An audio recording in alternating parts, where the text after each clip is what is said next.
Hello, good evening, and this is your boy Shrimp once again. Here we are in my art grind, the Art with Adventure episodes.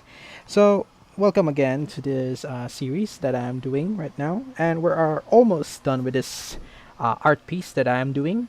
So, guys, if you are enjoying this series, if you've found this series randomly in your quest to finding some tutorials and making art styles and stuff, or just simply curious in how creating concept arts are, and I'm happy to like share my skills, even though it's a bit mediocre or not very good, but it's still some of my experience that I have gained through learning this concept art stuff for a few, I may say a year now already. Yeah, I've started during my boss who asked me to create some concept arts for the company, so I did it, and I did some few trainings, some few tutorials from YouTube, and some people that my boss actually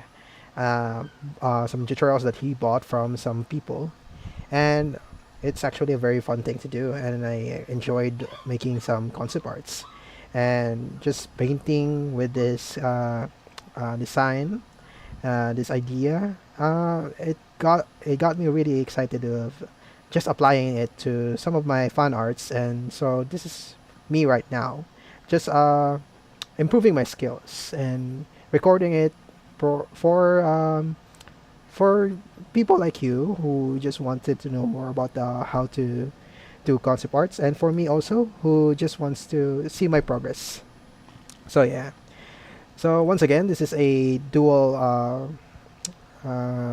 entertainment. As you can see, I also put the poster of the that mage who doesn't want a fourth time, as because I am doing this art while listening to an audiobook. So you can also enjoy yourself listening to a story while I'm doing my art, because sometimes art doesn't go really fast. If you can see some people doing speed painting and YouTubes and stuff, of course uh, you can see it's really fast, and so you can get some ideas from it already. But it's different compared to the uh, on time creating the art, because uh, because showing this to you guys makes makes you understand that this is not very easy, and it's hard progress, I might say. hmm So here we now. I'm going to play this audiobook while you're watching me doing my artwork, and also that it will help us. It will also help me to be entertained while I'm doing this. Because sometimes just doing this all over and over again, improving stuff, doing some blending, sometimes it's gonna get boring. Especially during sketches. Sketches are not very fun for me. And doing details, maybe it excites me and it gives me the desire of like just putting a lot of details in some parts of the design. But I know that like I said before, if you've seen some of my videos, that doing a lot of details and concept arts are very kind of trap. It's kind of a big trap also, because it locks you in doing revisions and stuff that are actually not very important in creating concept arts. Like for example, if I just like uh, put a lot more leaves in this on these trees, it's already a lot of details already on this these bushes over here, and yeah, and I'm still thinking of like putting some more details. uh, that's um that's a big mistake for me, and especially the waves already. I think it's really cool. I love it, and but still, I think I put a lot of details on the waves. I think I could get away from yeah, get away a bit if I didn't put so much white stuff for the waves, I think, and more. Yeah, just blending would have done this better. But yeah, I've already done it, and that's like one of my mistakes that I did last time. That's why I didn't have a lot more time to polish more the character and some of the parts that needs more polishing. But like I said, this is something I must learn for myself and to remember. So uh, when I do this again or make a new concept art, uh, I'll try to make sure that to make it as simple as possible. So here we are. Okay, enough of my rumbling. Let's go to the story already. Okay, so far we're at. So once again, the title of our novel right now, if you've been listening to this or this is your first time listening to my video, we're in the story of the dead mage who doesn't want a fourth time, chapter 40. I'm reading it through Novels.pl, and you can search this, and you can also read this on your own in your own time, and you can definitely do it without the audiobook if you want to. But for me, I enjoy listening to an audiobook from these novels that I've been listening to this particular website because it's really helpful to me when I'm doing my designs. So yeah, so we're in chapter 40. I think we're still in volume 2. I'm gonna double check that after this video, what volume we are right now. But right now we're in chapter 40, and just continue the story from the last time we left off. And right now we're still in a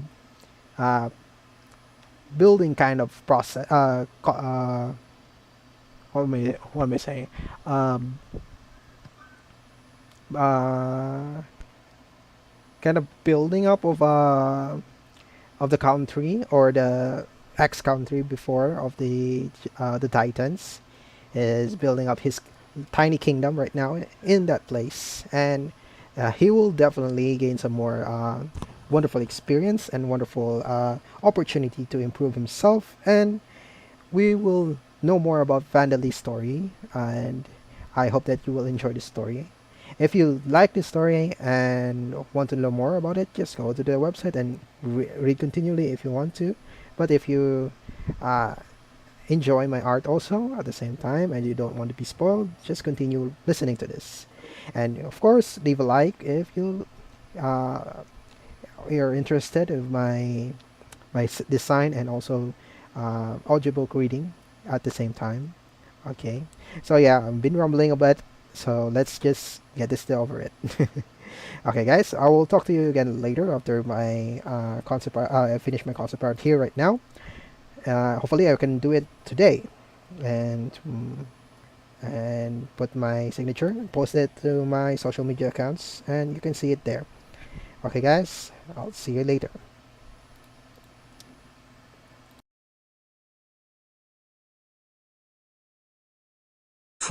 Human society is in good shape, but more importantly, I want seaweed. The region ruled by Viscount Balches was experiencing an unexpected period of prosperity. This was because the project to reclaim the Devil's Nest forest 3 days' journey from the town was proceeding smoothly. Most of the powerful monsters living there had already been hunted down, and even when monsters did appear, it was usually an orc or two wielding thick tree branches as clubs. The hired adventurers had no problem dealing with them. The soldiers cut down the trees, and earth attribute magic was cast by mages to make the ground flat and to crush the rocks into smaller pieces, making them easier to transport. It hadn't even been half a year since the reclamation began, but not even a quarter of the original Devil's Nest remained. The reclamation would continue until snow began falling and the rich soil would be cultivated. Water wells, reservoirs and irrigation channels would be dug into the ground, and the preparations to set up multiple farming villages would be complete. With the coming of spring, people would immigrate and gather here, houses would be built and seeds would be planted in the ground. Considerable harvests could be expected on the first year cultivating the land of the Devil's Nest, so the inhabitants cultivating the land would need little assistance. Once the tax exemption period ended, plenty of taxes would enter the purse of Viscount Balches. In 10 years' time, not only would he have recouped the costs of reclaiming the land, he would have made a profit. It had even been decided that the Viscount's third son would take the position of governing the reclaimed land. Of course, it was not only the Viscount and his vassals that were making a profit here. Those immigrating to live in the farming villages that would soon be built, the inhabitants of slums who were unable to find jobs, sons of farming families who couldn't inherit their families' fields because of the order in which they had been born, adventurers who had been forced to retire due to reasons such as injury or age, and other people like these would also benefit. Thanks to this reclamation project, they would be able to own their own houses and fields, get married and have families. And building farming villages would mean that guards would need to be organized to protect them, so the budget and number of available positions in the army would increase. Churches for Alder, the god of law and fate, would also be built, so there would be more positions available for those involved with the church. The Viscount's region had been reliant on trading with other regions to obtain produce up until now, but if they people could harvest their own crops, they would be able to obtain fresh produce for cheaper prices. And the town closest to the reclaimed land would be supplying the villages with goods and daily necessities, lining the people's pockets even further. Everyone would be receiving the blessings of this time of prosperity. Even people living outside Viscount Balches's region were benefiting. Immigrants were being recruited from slums elsewhere in an effort to reduce poverty. The ones not benefiting would be the adventurers and Marshal Palpapek. However, even though they were not benefiting largely, that didn't mean that they were being set back by this project, either. The adventurers had lost the Devil's Nest forest as a place they could earn money, but there had always been a larger Devil's Nest that was even closer to Viscount Balches's town. It wasn't a large problem for a small Devil's Nest with no dungeons that took 3 days to reach on foot to disappear. Marshal Thomas Palpapek had been criticized harshly by the finance minister and resigned from his position of marshal in order to clear away the accusations that he had some kind of illegal backroom deal with the reclamation project. But though the Shield Nation's government couldn't publicly commend Palpapek due to how things had turned out, it was true that the nation had benefited from these events. And though his failure had been an unprecedented event, it didn't produce any casualties. So it was expected that he would be reappointed to his position after the commotion surrounding the reclamation project died down, or even if it didn't, he would be reappointed within the next 10 years. The Palpapek family of earls didn't have a monopoly over the position of marshal. 3 families of earls would take turns filling the position in periods ranging from a few years to over a decade. This was because if the position was owned by a single family and that family's head and his heir were to be suddenly assassinated, the army would lose its chief executive. With other families filling the marshal position generation after generation, marshals supported by knowledgeable vassals could be prepared if such a thing were to happen. It seemed like a callous approach, but the nation had been at war repeatedly with neighboring nations since its foundation. There was no room for naivety. The Palpapek family of earls had produced the most exceptional marshals among the 3 families that filled this role. Even now, Thomas was striving to be known as a protective god of the nation. In fact, several vassals of the Palpapek family of earls were planning to enlist to become guards for the new farming villages that would be built. Even they were benefiting from these events. That was why nobody was at a loss from this reclamation project. Everyone was benefiting. On the surface, at least. Has a route through the mountain range still not been mapped out yet? Eleonora, in a room of an inn in the town reserved for the upper class, the red-haired noble-born vampire Eleonora was sitting in a chair with a very clearly scornful gaze directed at Sir Krent, who was wearing a sour expression. The wounds on his face and body from the merciless punishment that Berkheim had inflicted on Sir Krent had healed completely, leaving no scars behind. However, it seemed that he found the rage induced by the words spoken by the woman in front of him to be more unbearable than the pain of that torture. Do you even understand how difficult the request you are making is? Sir Krent. However, Sir Krent exercised all of the patience he possessed to control his rage. Though this was a high-class establishment, it was still just an inn, not a castle or building owned by vampires. He couldn't raise his voice to be heard in the nearby rooms and corridors. Oh, but didn't the humans accomplish that just 200 years ago? Eleonora, 200 years ago is different from now, and why do we even have to avoid monsters as much as possible in the first place? That is where we are different from the humans. Sir Krent and Eleonora were both noble-born vampires. Their ability in battle surpassed that of lesser dragons, and could even be compared to fire dragons and ice dragons. They also possessed various special abilities that dragons did not have, and as their bodies were in the same shape as those of humans, they were able to move around very dexterously. Of course, they had weaknesses as well. The sun, silver, offensive light attribute spells and anti-vampire magic items created by the followers of the god Elder. However, when crossing the mountain range, the only thing they would have to be careful about was the sunlight. There were monsters that cast light attribute spells, but most of these spells would be flashes of light to blind the enemy, deceiving illusion spells and spells that removed all light from a space in order to create an opportunity for a surprise attack in the dark. These wouldn't be a threat for vampires. Even if they didn't bother finding a route that would let them avoid monsters, they would probably lose a few subordinate vampires crossing the mountain range, but that would be the extent of their losses. However, Eleonora gave an exasperated sigh. Sir Krent, your foolishness is beyond help. Eleonora, what did you say? Sir Krent, how skillful of you to shout while still keeping quiet. But it would be troublesome if you don't use your brain more than just for that.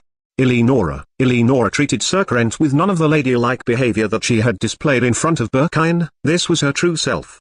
She was showing that there was no need to keep up appearances with Sir Krent. Did you forget the information that you reported yourself? The target damper is a spiritualist, isn't he? With that being the case, he'd be able to obtain information about us from the spirits of the monsters we kill, won't he? Eleonora, that may be possible, but that would normally be quite difficult. Didn't you conclude that spiritualists aren't capable of anything significant with your own investigations? Sir Krent, there weren't many who possessed the spiritualist job. It is a job that is completely unsuitable for battle, and it does not enable the creation of items or products, either. It only enables communication with the dead, fortune-telling and small exorcisms. Because of this, the number and popularity of spiritualists was quite low. That was why Eleonora was planning to use her inherent skills to obtain information about spiritualists from the Adventurers Guild and a spiritualist in person, while Sir Krent was to find a route across the boundary mountain range. And do you think that the spirits of the monsters would seek the damper of their own accord? Sir Krent, spiritualists are capable of seeing and conversing with spirits, using necromancy to summon the spirits of the dead and reading residual memories. Though it was impressive that they overturn the rule of dead men tell no tales, it is not as if all spirits are friendly towards spiritualists and they are unable to tame undead. Sir Krent thought that a spiritualist wouldn't be such a large threat if caution was taken against them, but Eleonora had a different opinion.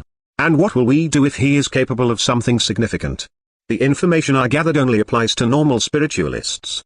This damp has been accomplishing unprecedented things one after another, hasn't he? Doesn't that make you think that he might not be a normal spiritualist? Eleonora, Sir Krent had no response to these words other than to nod. For example, what if he was able to summon only spirits that met certain conditions among a large group of spirits?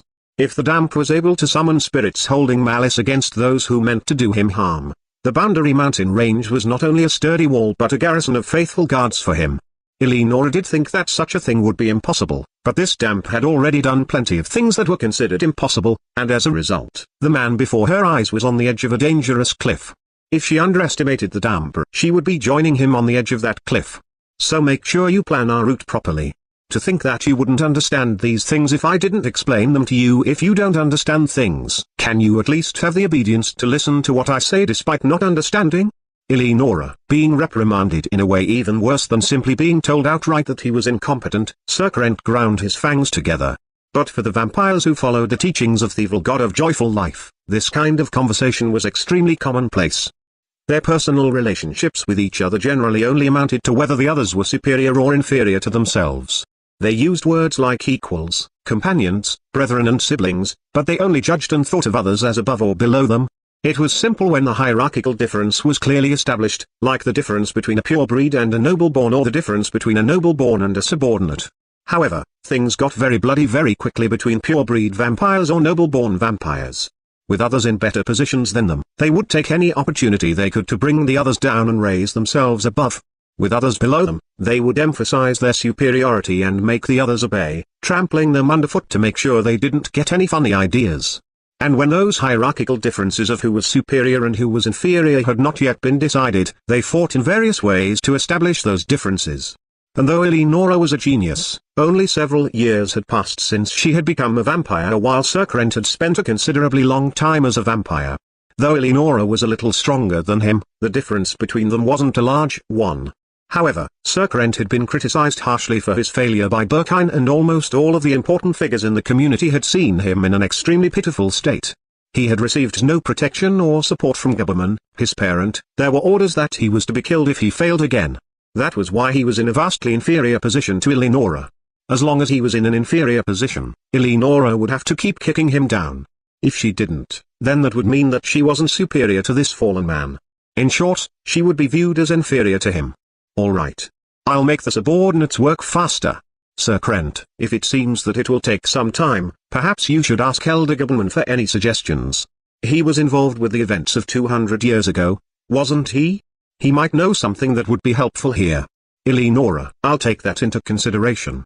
Sir Krent, seeing Sir Krent say these words over his shoulder and leave the room, disappearing behind the door, Eleonora whispered. Sorry. But I don't want to be dragged down with you. Eleonora no longer felt hunger and had gained the power that would allow her to fight against even a dragon without dirtying her own body in the process. But the color of fear was visible in her eyes. Because she understood that if she failed, she would be the next to stand in Sir Krent's position. The final day spent training to acquire Thetiant Revocation skill was the 7th day of training. Ooh.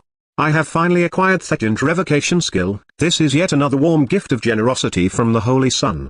New Arza raised his arms that were supposed to be made of skin and bone but were now thick and muscular up in the air as he let out a happy shout. Ha, it seems that I have been beaten to it. Zadyrus, ha ha ha, though I am a lesser lich, I am still a lich, after all. New Arza, well, I am a ghoul mage. And I even possess the mage job. Zadyrus seemed envious of the proud New Arza. She still hadn't managed to learn the trick behind using the skill. Monsters do gain bonuses and penalties to skills based on their race. They aren't as remarkable as the bonuses a person would get from acquiring a job, it is simply a matter of being suited or unsuited to certain skills. Orcs are strong, kobolds are agile and so on.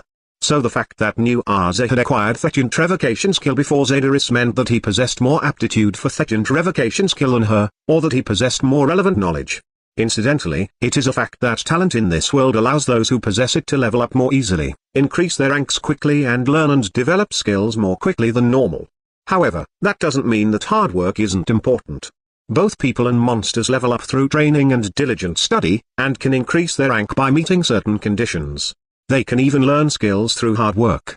However, it was a matter of when.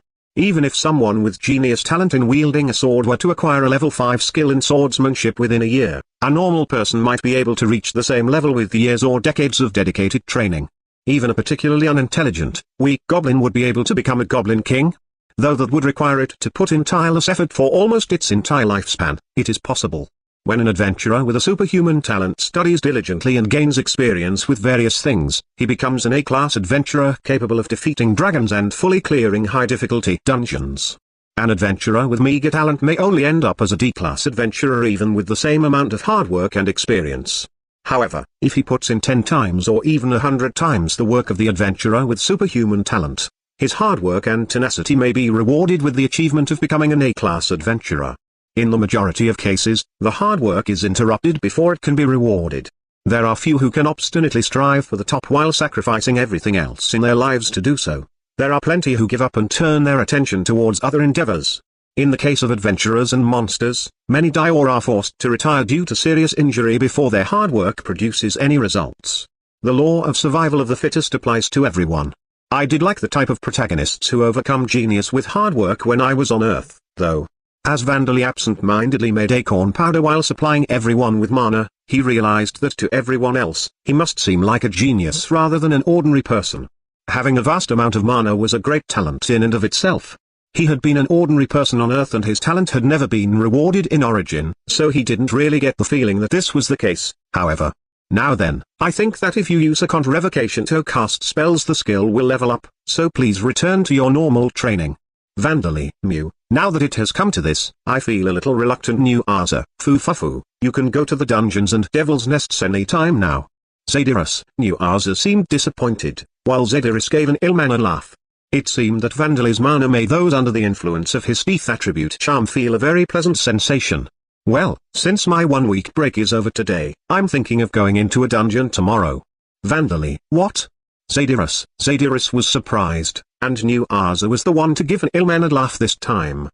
Their positions had been reversed. Boy, do you not think that it would be wise to rest a little longer? Zadyrus, I want experience points, not rest. And there are materials that I want to get my hands on as well. Vandally. The next dungeon Vandally planned to clear was Duran's Aquatic Cavern. It was a D-class dungeon like Duran's Valley, but it also had many flaws and its monsters were considered stronger than those of Duran's Valley and dangerous traps appeared more frequently. It was also the dungeon that had supplied Taylorsheim with its marine products. Many of the floors in Duran's aquatic caverns were arranged as caves containing underground lakes with islands of various sizes and underground rivers, but the water of the rivers was salt water and inhabited by creatures that would normally be found in oceans. Vandally hadn't been particularly fond of seafood on Earth, but right now there was an ingredient that he had to get his hands on no matter what. He wanted kombu, wakame or any kind of seaweed that could substitute for those. I tried making miso soup with the acorn miso, but it didn't turn out well for some reason. That reason is because I don't have dashi too. Vandally had made miso soup for himself as a student on Earth, but he didn't use dashi back then either. He had tried to reproduce that miso soup in Lambda, but for some reason it was clearly worse than when he had made it on Earth. Perhaps there was a problem with the tools he was using to make the soup, or perhaps the miso made from walnuts and acorns weren't suited to be used in soups. Giving it some thought, he had come to a sudden realization. The miso soup he had on Earth had contained dashi. The miso he had used back then contained dashi to begin with. The miso soup he had on Earth had contained dashi. The miso he had used back then contained dashi to begin with. But the miso soup he was making now was handmade, dashi-less miso. There was no way that he could create delicious miso soup this way. He had come to the conclusion that to make delicious miso soup, dashi needed to be used as a base. And with dashi, he would also need katsuobushi, dried sardines and kombu. He had to obtain these from Duran's aquatic caverns. The kombu was the most important one. It was possible that the culture of eating seaweed didn't exist in the continent of Barngaya. At the very least, it didn't on the Amid Empire side of the continent. Darsa, Sam and the others had never heard of eating seaweed before, so Vandally wanted to at least try spreading the idea. Even on Earth, only certain regions and people had the culture of eating seaweed including Japan, so there couldn't be many people eating seaweed in this world. Since it seemed unlikely that he would be able to obtain these ingredients in the Orborn Kingdom, he needed to obtain them and experiment while he could. Katsuobushi would need preparations in order for the smoking process, so he wanted to obtain the kombu first. Also, wakame and nori. Nori was a necessity for sushi, ramen, suman 2 and onigiri. He also wanted tengasa 3 to make vegetable gelatin. Zadirus, I need kombu. I need it to make delicious miso soup. Vandally, no, I think it is plenty delicious as it is. Zadirus, I think so too, but the Holy Sun seems to have a strong ambition to reach new heights. New Arza, I would say the boy is quite the glutton rather than that he has strong ambitions. Zadirus, it seemed that Vandaly's passion for food wasn't shared by the others. However, everyone's opinions would change once they tasted miso soup containing dashi. In fact, Vandally himself had given a strong reaction upon trying miso soup before he tried making it himself. Ah, I forgot to think about the tools for making it. The next day, Vandally entered Duran's aquatic caverns. The members joining him this time were Sam, Braga, Zran, Kika and Vigoro. Sam had been brought along because of his ability to carry things and because he wanted to test his new equipment. The Black Goblin Braga had increased his rank and was joining him to test out his strength. Zran, who had formerly been a rare scout among the Titans, was acting as Braga's supervisor.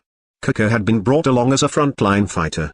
And Vigoro, who was clearly excess firepower to bring into a D-class dungeon, was here for safety reasons just in case anything happened. They entered the first floor to find fish, catch the fish. Titan, fish sauce, fish sauce. Titan, the undead titans catching small fish using nets. I've seen this scene before Vandally, we can't help it, Holy Sun. It's all for the fish sauce. Titan, the one making it is me, though. Vandally, the hunters of Taylorsheim had originally ignored the small fish. Fish smaller than 50 centimeters in length were incredibly small to Titans, had few edible parts and didn't sell for much. They had been better off spending their time catching the big ones that were over 2 meters long. That was apparently how they had thought back then. Fish sauce was the thing that had overturned the large fish supremacy movement. Undead titans charmed by its taste had appeared one after another just like they had after being charmed by miso, and there were many who had been farmers while they were alive but had now become fishermen instead. Incidentally, they were still reliant on the rock salt in Duran's Valley as a source of salt. The water in Duran's aquatic caverns was seawater, so it was possible to make sea salt from it. But unlike the rock salt that could simply be carried off and used after being mined, sea salt would take time and effort to make. If they simply let the water dry off, they wouldn't be able to remove the impurities from the salt, and it would be impossible to build salt evaporation ponds inside the dungeon. Sunlight didn't even reach inside the dungeon in the first place. With that being the case, the next logical step would be to carry the salt water outside the dungeon, but that would be difficult, of course. It would be fine if it were just a few sacks full of water, but transporting the salt water en masse would require containers like barrels, and the Titans would be defenseless if monsters were to attack them while they were carrying those barrels. And if the barrels were damaged and the water was spilled, it would all be for naught. That was why the Titans of Taylorsheim hadn't used the salt water here for their salt. Though there was one occasion in the past in which the second Princess Zandia had used space attribute magic to transport seawater outside to turn into salt. With that being the case, I'll collect some salt water before we clear the dungeon. Vandally, why was he going out of his way to do this when there was rock salt available?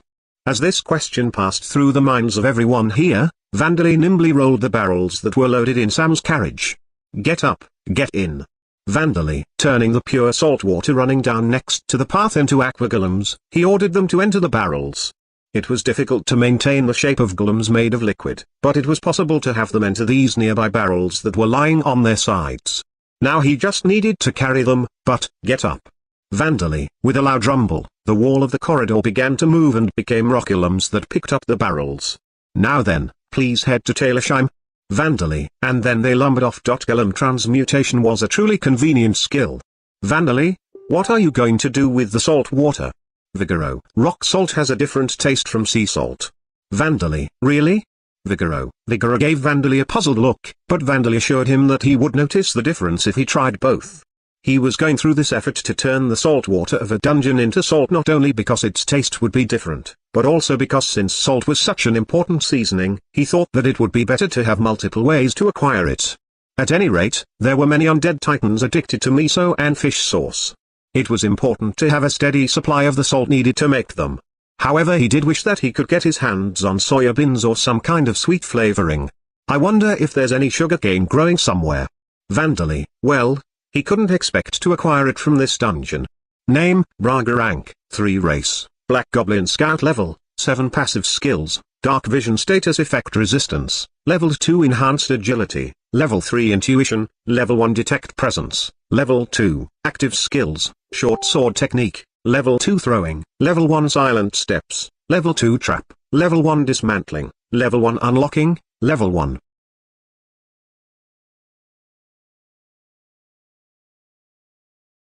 Chapter 41, Let's take life one step at a time without rushing things. Vandally was finding it difficult to level up. When he had consulted the former A-class adventurer, Thezord Kingbacchus tapped his fingers against his head as he answered. It can't be helped.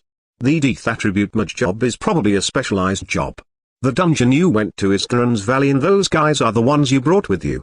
With that being the case, I'm sure leveling up would be hard. Borkus, this knowledge wasn't something that had been properly quantified, but anyone who had progressed with their jobs to a certain extent knew certain rules of thumb. You know that each job requires different amounts of experience points to level up, right? Apprentice jobs are easy to level, generic jobs are moderately difficult and specialized jobs are harder. Borkus, as their names suggest, apprentice jobs are jobs with the word apprentice at the beginning of the job title.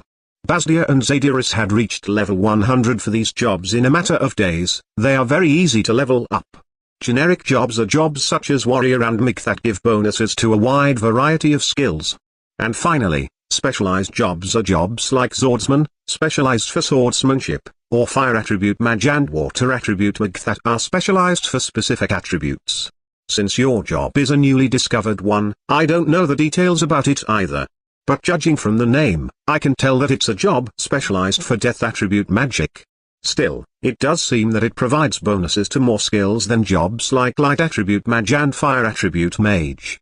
Borkus, apparently jobs such as these required a lot of experience points to level up.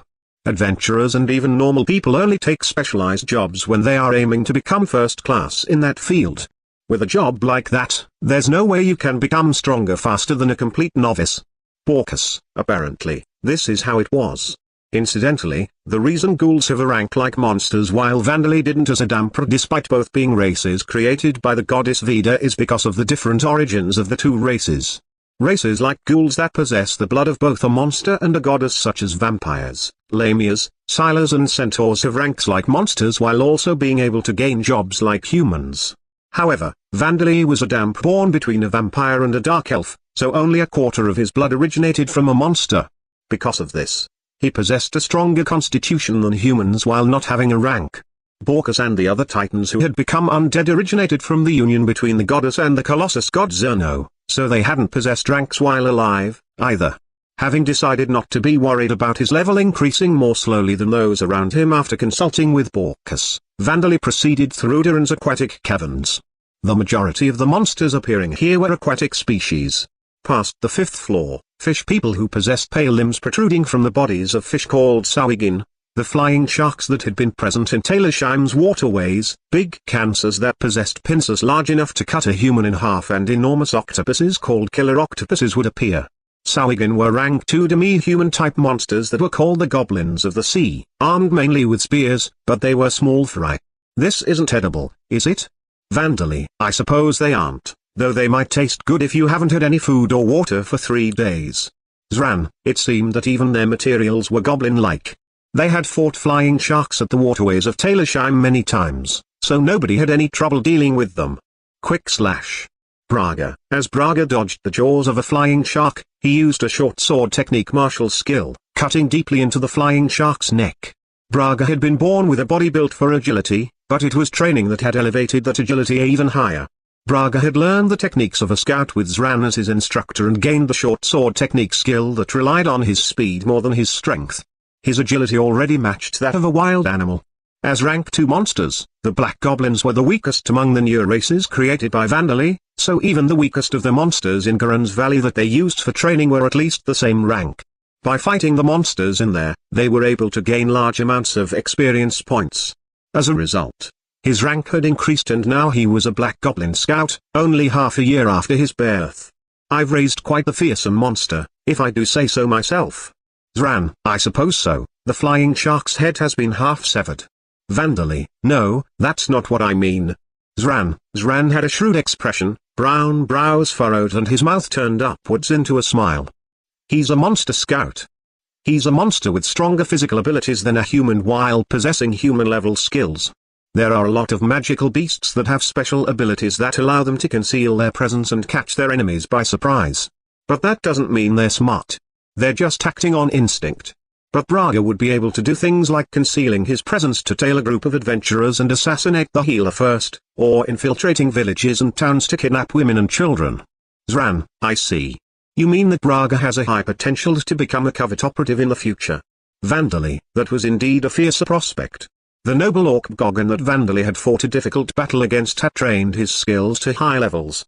That was why Vandali had been forced to allow his own flesh and bone to be cut in order to win. If Bgogan had nothing but brute strength, Vandali wouldn't have even allowed Bgogan to cut the tip of his smallest finger. Braga had the potential to become a monster as threatening as Bgogan. The possibility of him catching an enemy by surprise and stabbing them in the side instead of attacking from the front was particularly fearsome. No, what was fearsome wasn't just Braga. It was all of the black goblins. Braga was the fastest to develop among all of them, but according to Zran, all of them would increase their ranks and become black goblin scouts by the end of the year. In other words, all of the black goblins had the talent to be assassins and spies. They would be a group of monsters capable of slipping past the defenses of humans to infiltrate their villages and towns. Though infiltration for long periods of time would be impossible due to their appearance, but they would at least be able to deal with the guards and open the gates from the inside to allow their comrades in. But you knew from the beginning that they would become fearsome when you were teaching them, didn't you? You were the one who taught them the short sword technique, after all, Zran. Vandali, ha ha ha ha ha. Zran, wait, you're a monster as well, aren't you? You're an undead. Vandali, ha ha ha ha ha ha ha ha. Zran, you really just wanted to act cool and boast about your student, didn't you? Vandali, ha ha ha ha, very perceptive, holy son. Zran, it's just that I know how you feel because I'm a person who likes boasting myself. Vandally. Though Vandally wouldn't call himself a parent, he felt strangely old as he thought about how that tiny Braga had grown up to be so great. It would be good if Braga became powerful enough to hunt monsters on his own, and he would be a reliable ally to have if the Mage Shield Nation ever dispatched another extermination force. What are you talking about, King? Braga. Braga was nimbly returning after retrieving some shark fins and placing the meat in a container in Sam's carriage. We were saying that you're like a ninja, Braga. Vandally. Telling him outright would be too embarrassing, so this was the answer Vandally gave. But Braga and even Zran gave him puzzled looks. Ninja? Zran, you haven't heard of them. Even you, Zran. Vandally. Zakat had tried to spread knowledge and technology from his own world, so Vandally had thought that at least Zran would know what a ninja was. After that, the two of them began to pester Vandally to tell them stories about ninjas every time they stopped to rest. Incidentally, big cancers and killer octopuses were rank 3 and they were simply large crabs and octopuses, so they didn't have any trouble dealing with these monsters. Apart from the marine products that could be harvested in Duran's aquatic caverns, there were also metals that could be mined. Precious metals such as gold, silver and mithril couldn't be found here, but they could mine tin, copper and iron. That was why miners would slay monsters with pickaxes while digging at the walls. Vandally imagined that it might be incredibly difficult to carry large quantities of heavy ores outside the dungeon, but it seemed that the metal originating in the dungeon formed in large lumps. Even the purity was high enough that it could simply be used to make metal goods and armor straight away. Upon learning this, Vandally had thought, other worlds are so convenient. This was why Talersheim had blacksmiths but no smelters to turn ores into masses of metal. After greeting the miners who were carrying these lumps of metal on their backs and taking a break to eat food with them, Vandally's party continued their journey to clear the dungeon. From the 6th floor onwards, rank 4 monsters began to appear alongside the rank 3 ones. Squid monsters that could change the color of its own body to conceal itself to attack its enemies by surprise, chameleon squids. Monsters that appeared to be 1.5 meter long lobsters that had sharp claws that were like bladed weapons, blade shrimp. Monsters that looked like beautiful flowers on first glance but actually secreted paralyzing venom and possessed countless tentacles, shark-eating anemones. These were just a little problematic.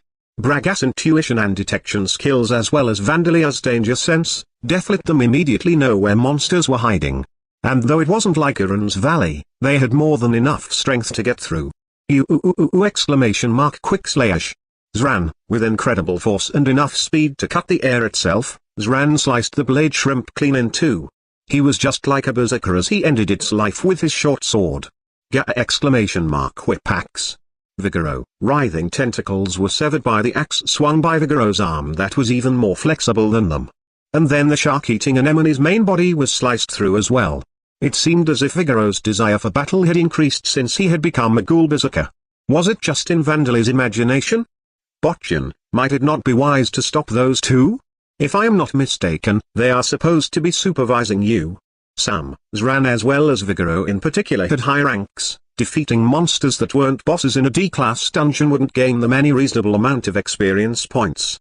Even if they wanted to improve their skills, their enemies were so far below them that this was nothing but a warm-up exercise for them. The enemies were simply too weak for this to be real training. In fact, since the enemies were so much weaker, their skills and instincts would become duller instead. So the reason the two of them were rampaging around at the front was well, they've been saying they're bored. Vandally, they had grown tired of supervising without participating in the fights. Well, it is rather awkward to have the two of them do nothing. Sam, we can take a break while those two are fighting, too. Vandally, that's fine, but can we really eat these?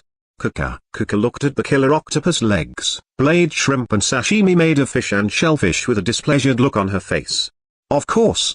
Do the people of the Mage Shield Nation not eat octopuses and eels? Vandally, even on Earth, there had been countries without the culture of eating octopuses. Though he wasn't sure if this was true, Vandally had also heard that there had even been ancient civilizations who absolutely could not eat it or avoided doing so for religious reasons. With that being the case, it was possible that there was a culture of not eating eels in Lambda.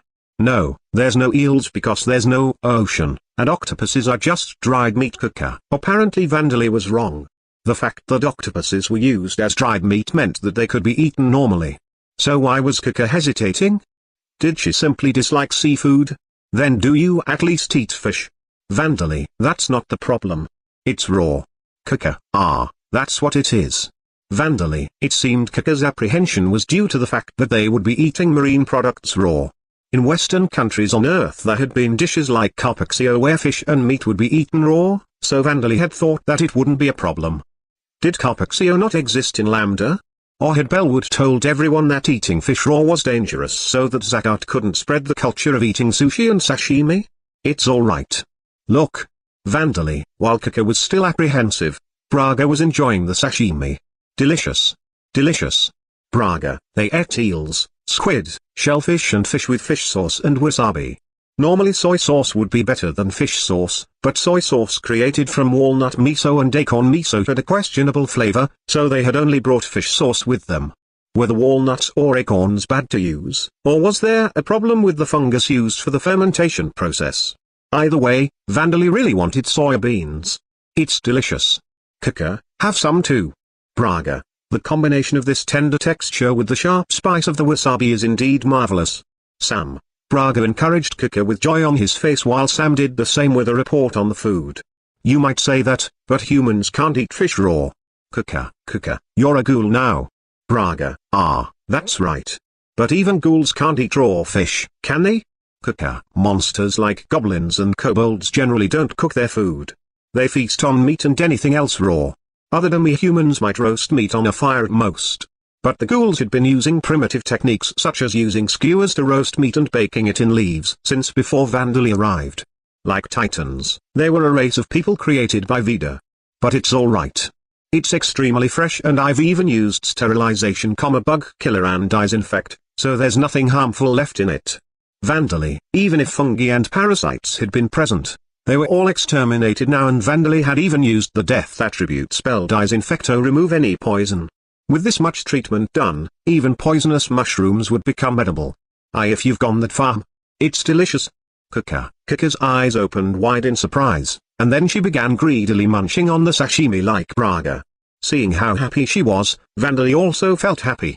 Incidentally, after Zran and Vigoro returned from their monster hunting, Zran said, raw meat tastes delicious after you've become an undead, so I can't help it, as he gleefully dug into the sashimi. Vigoro on the other hand rejected the idea like Kuka had at first, saying raw.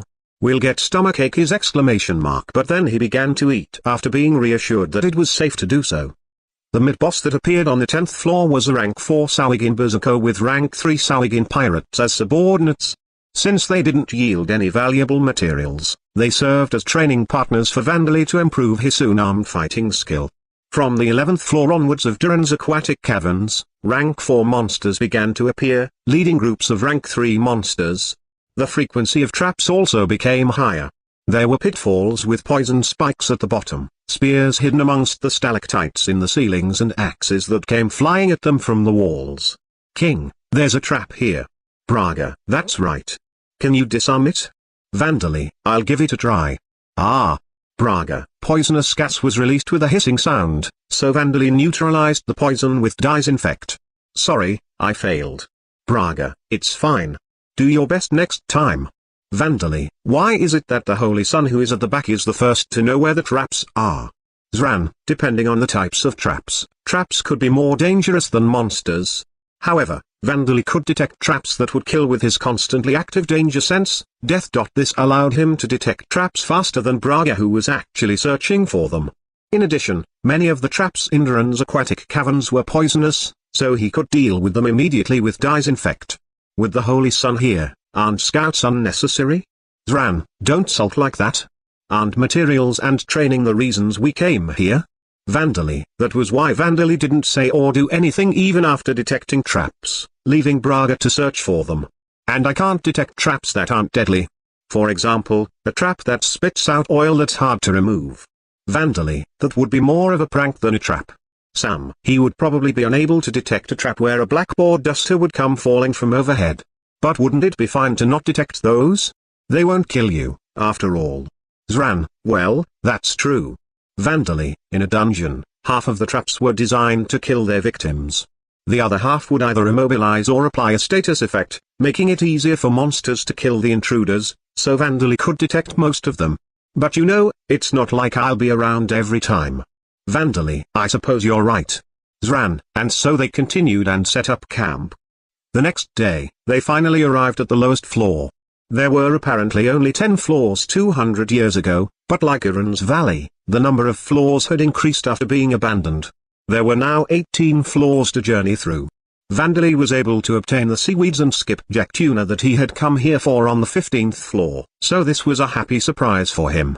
When he returned to Taylorsheim, he would make a room for smoking food and make katsuobushi.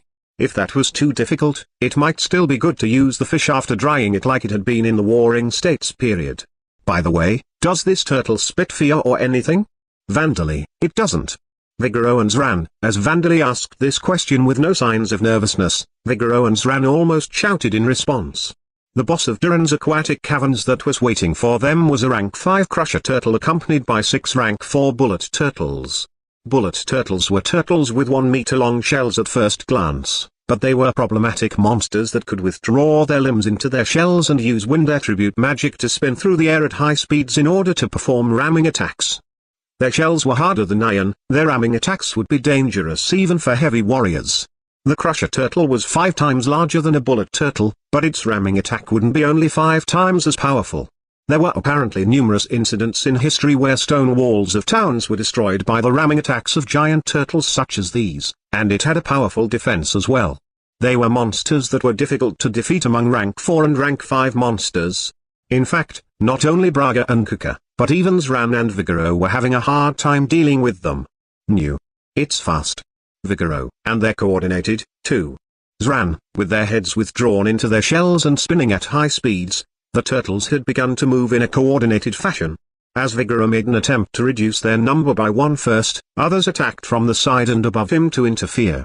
Half-hearted attacks would simply bounce off the spinning shells that were harder than iron. This is where magic would come in handy, but Vigoro, Varan and Kuka couldn't use magic. Leave it to me. Kuka. But Kuka raised her sword and stepped forward. Kuka, it's impossible. Braga, it's not impossible! Rapid reaction. Kuka, taking no notice of Braga as he tried to stop her, Kuka increased her reaction speed with their martial skill, dodged a bullet turtle's attack with the bare minimum required movement and released a deadly thrust into the side of its shell. Pierce. Kuka, a swordsmanship technique that increased the speed and power of a thrust. Now that Kuka had become a ghoul, she had more physical strength than she had possessed as an adventurer. Her attack pierced the bullet turtle's shell. There was a sound of breaking metal. Kuka's plan fell apart along with her sword. As she opened her eyes wide, dumbfounded, another bullet turtle closed in on her. She noticed it, thanks to her rapid reaction. But though the piece she used was fast and powerful, it also left a large opening. Even though she had seen it, her body couldn't keep up. I'm done Kuka, I won't let that happen, don't worry. Vandali, though Kuka thought she was doomed, the bullet turtle crashed into the ground. Well, if I erase their mana, they're just huge turtles. Vandali, the bullet turtles that were using wind attribute magic to fly through the air like bullets lost their ability to fly as they were engulfed in magic absorption barriers. They crashed with full force into the walls and into the ground. If they had wings, perhaps they might be able to glide through the air, but all they had were flipper-shaped legs. The amount of experience points gained will decrease if I interfere, but it can't be helped. Everyone, please finish them off. Vandali, yeah? Vigoro, sorry about that, Holy Sun. Zran, they dealt with the turtles by thrusting their short swords and claws into the gaps in their shells. The crusher turtle resisted a little by attempting to bite them, but it joined its subordinates in death with one swing of Vigoro's axe. Let's have a new sword made for you when we get back.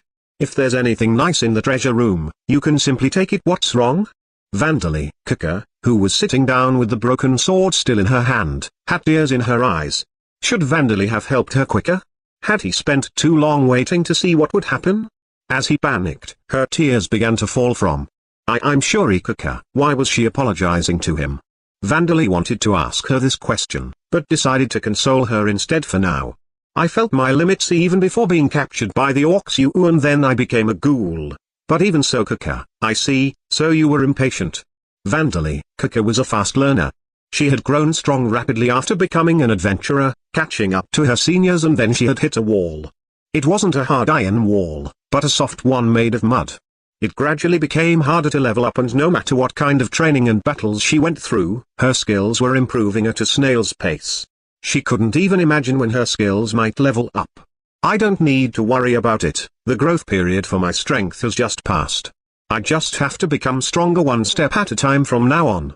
Even though she told herself this, she could only see the backs of the seniors that she was supposed to have caught up to and those who started training in the same year as her left her behind. Even her juniors were catching up to her. She suddenly felt that the stories of retired female adventurers that spread throughout the Adventurers Guild were real. If Kaka had earned enough money, she might have retired in the same way. However, she had only just become a D-class adventurer and all of her money was going into her equipment, living costs and paying off the debt that her parents had left her. Though she didn't live extravagantly, the amount of money she had was only several months' worth of living expenses. She didn't have the connections to be hired as an exclusive escort. The Mage Shield Nation didn't employ female soldiers to fight on the front lines, though some were used for office work. That was why she had no choice but to continue as an adventurer, putting in hard work without knowing when it would produce results. It wasn't that Kaka had become weak. However, the adventurers around her had become strong and left her behind. She was unable to find decent requests to accept. The monsters in Devil's Nests whose materials would sell for high prices were too much for her to handle, and there were many cases where more skilled adventurers were already hunting them. Perhaps it would simply be better to find a suitable man to run away with and marry. She had been captured by orcs while thinking this and fell into despair. She thought that she would be giving birth to noble orcs children until she died. She would have been better off dying during her adventures, even when she still had dreams to accomplish. However, Kaka was rescued by the ghouls and decided to become a ghoul at Vandali's suggestion. After becoming a ghoul, Kaka thought that she had been reborn. She gained the superhuman strength and pain resistance skills and her attribute values increased. She was clearly more powerful than she had been as a human. She could finally become stronger.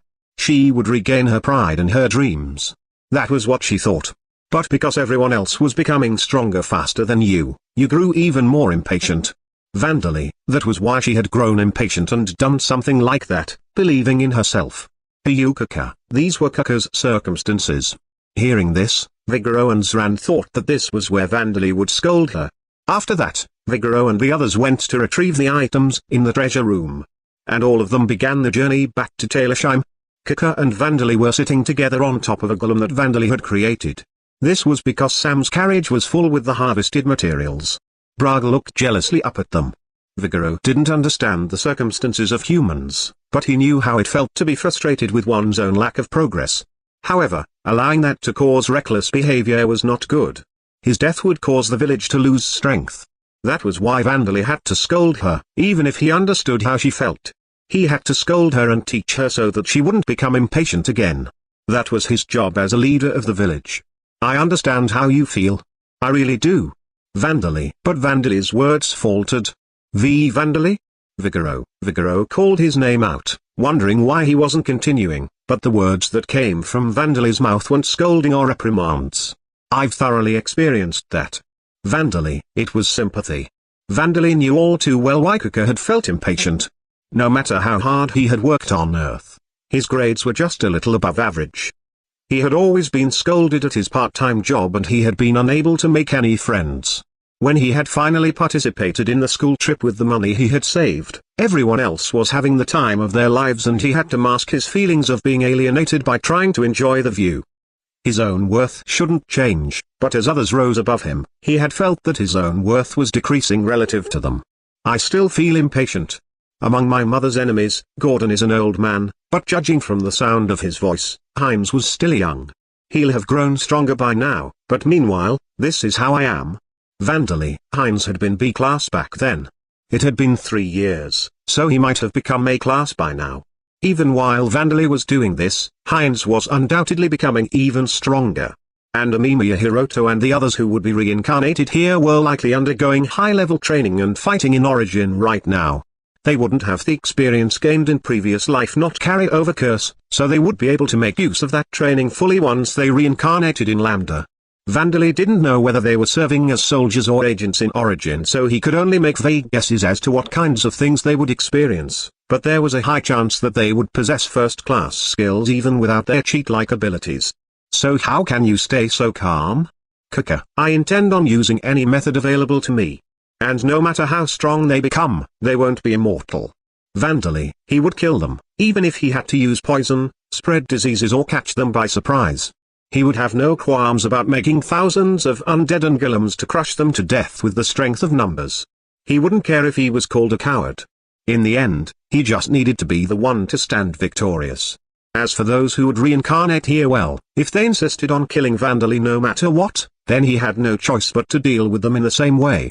They wouldn't be mortal, either. However, he still wanted to avoid having to fight all 100 of them. He didn't like them, emotionally speaking, he couldn't forgive them. But if he couldn't defeat them in the end, all of it would be meaningless. He would talk to them. If they apologized, he would keep his distance and watch them work hard to develop this problematic world while enjoying a comfortable life eating delicious food with everyone else. That would be more than enough as revenge for him. So what should I do? Kuka seemed to have calmed down. Vandally took a moment to think before replying. How about leaving swordsmanship aside for now and trying some magic training? Ghoul women are supposed to have a high aptitude for magic, after all. Vandally, she might just end up as a jack of all trades and master of none, but she was currently not making much progress, so it wouldn't be a bad thing to have more options. Yes, I'll give it a try. But what if it doesn't work out? Kuka, if it doesn't work out? I'll be there to listen to you again if that time comes. Vandally felt that he was responsible for Kuka. He was the one who had suggested that she and the others become ghouls.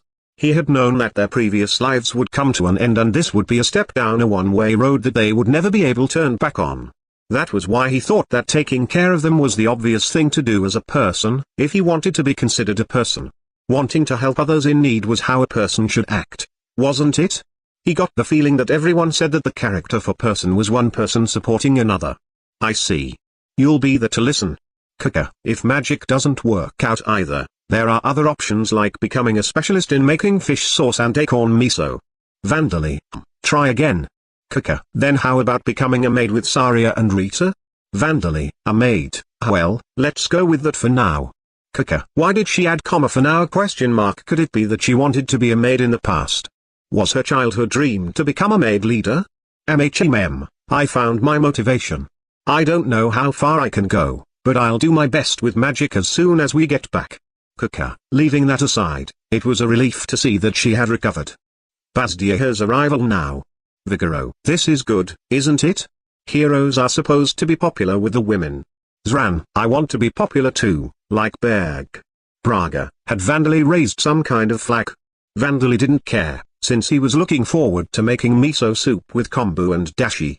Name, Kuka. Rank, 3 race, ghoul level, 24 job, warrior job level, 77 job history, apprentice warrior age, 19 years old. Passive skills, night vision, pain resistance, level 1 superhuman strength, level 1 paralyzing venom secretion, claws, level 1, active skills, swordsmanship, level 3 armor technique, level 1 shield technique, level 1 dismantling, level 1, as a human, Kuka possessed moderate strength for a D-class adventurer.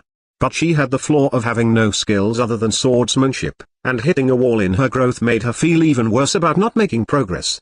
She has gained passive skills after turning into a ghoul and her attribute values have increased under the effect of Vandalia's strength and followers, but the way she fought as a human is unable to make use of them and display her strength. Chapter 42, Shadows of Unrest approach unseen. Hogyur. The thing that was crying like a baby was no normal baby. It had blonde hair that looked as if made of pure gold, and skin as white as the rock that this royal castle of Taylorsheim was built from.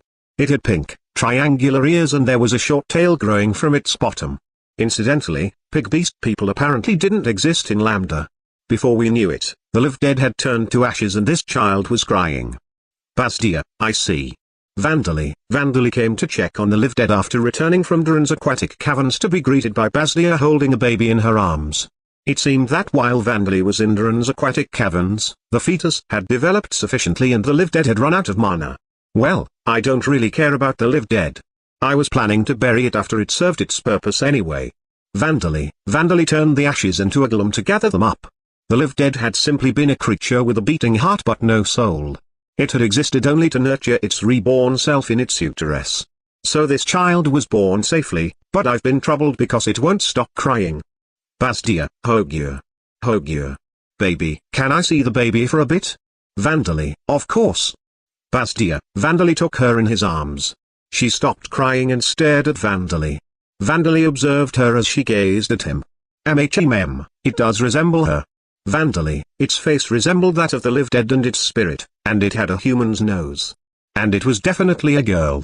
It was not a noble orc whose race only had males. I'm going to have a good look at you, so bear with me for a moment.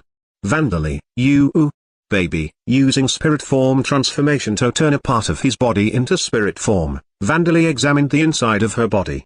Her organ count, the shape of her bones and the like were different from orcs. They were close to a human's. It was still impossible to tell whether her body would function the same as a human's. But she was clearly not an orc or noble orc. But it couldn't be said that she was completely human.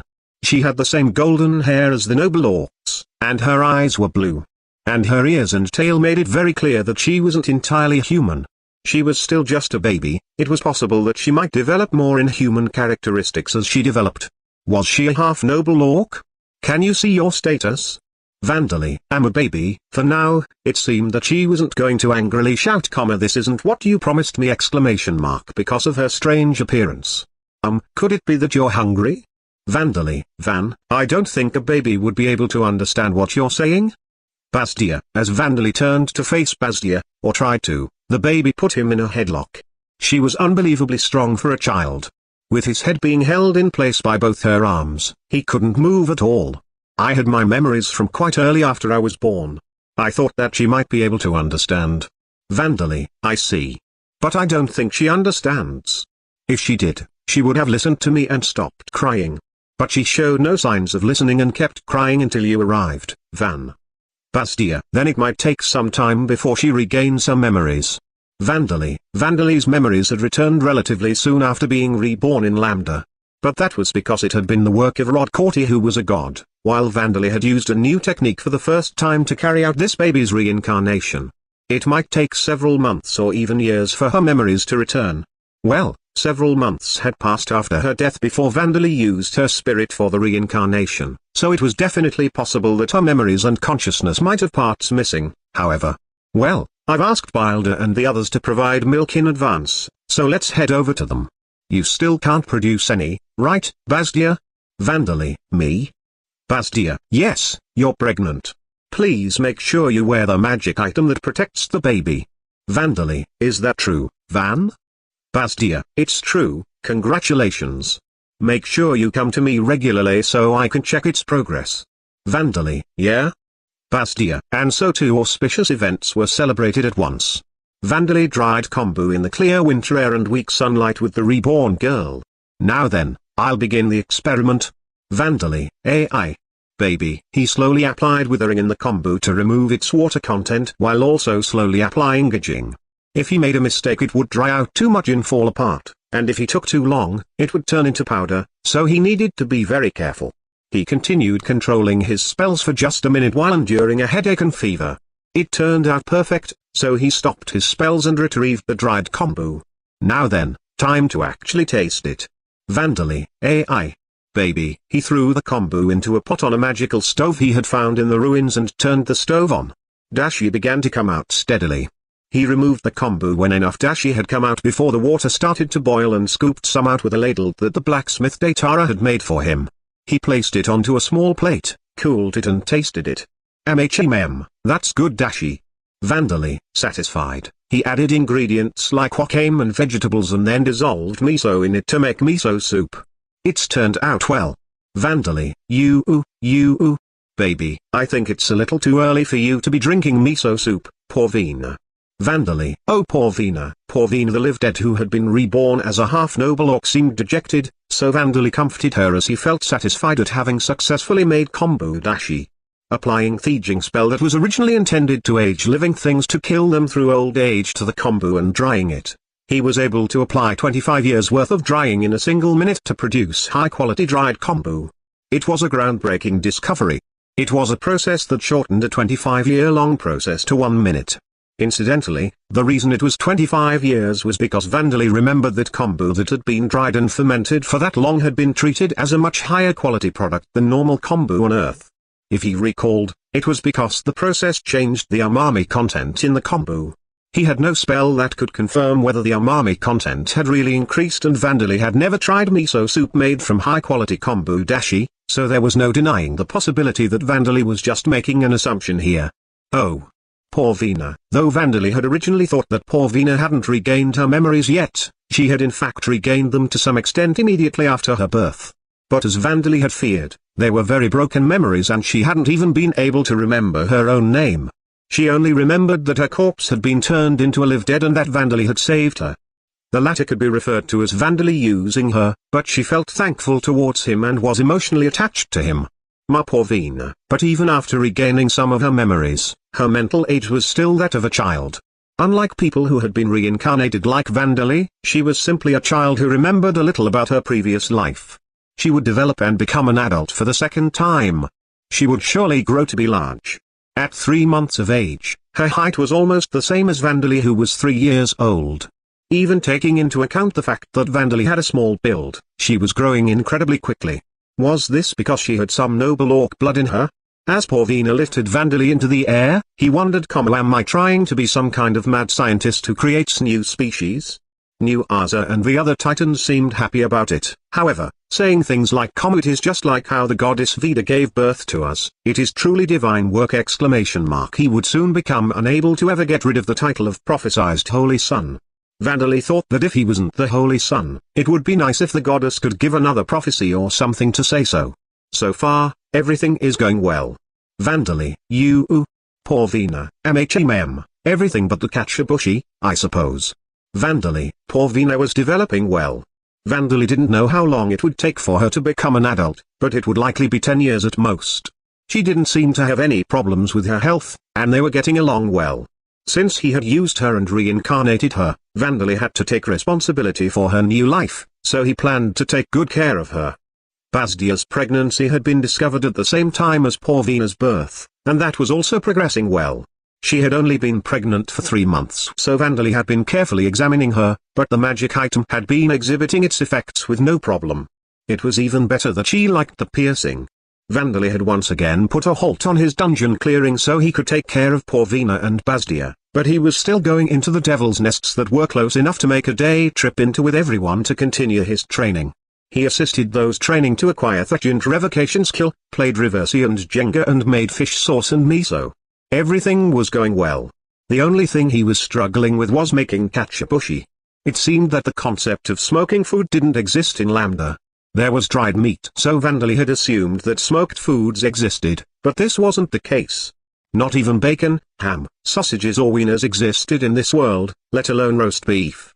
He had asked Kaka and the others, but dried meat in this world was meat that had been salted and dried in the sun.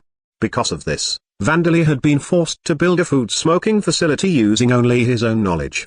Dasa had finally given Vandali permission to use fire, but the first real cooking that he was doing himself, using smoking tools based on his limited knowledge to make kachabushi, was difficult.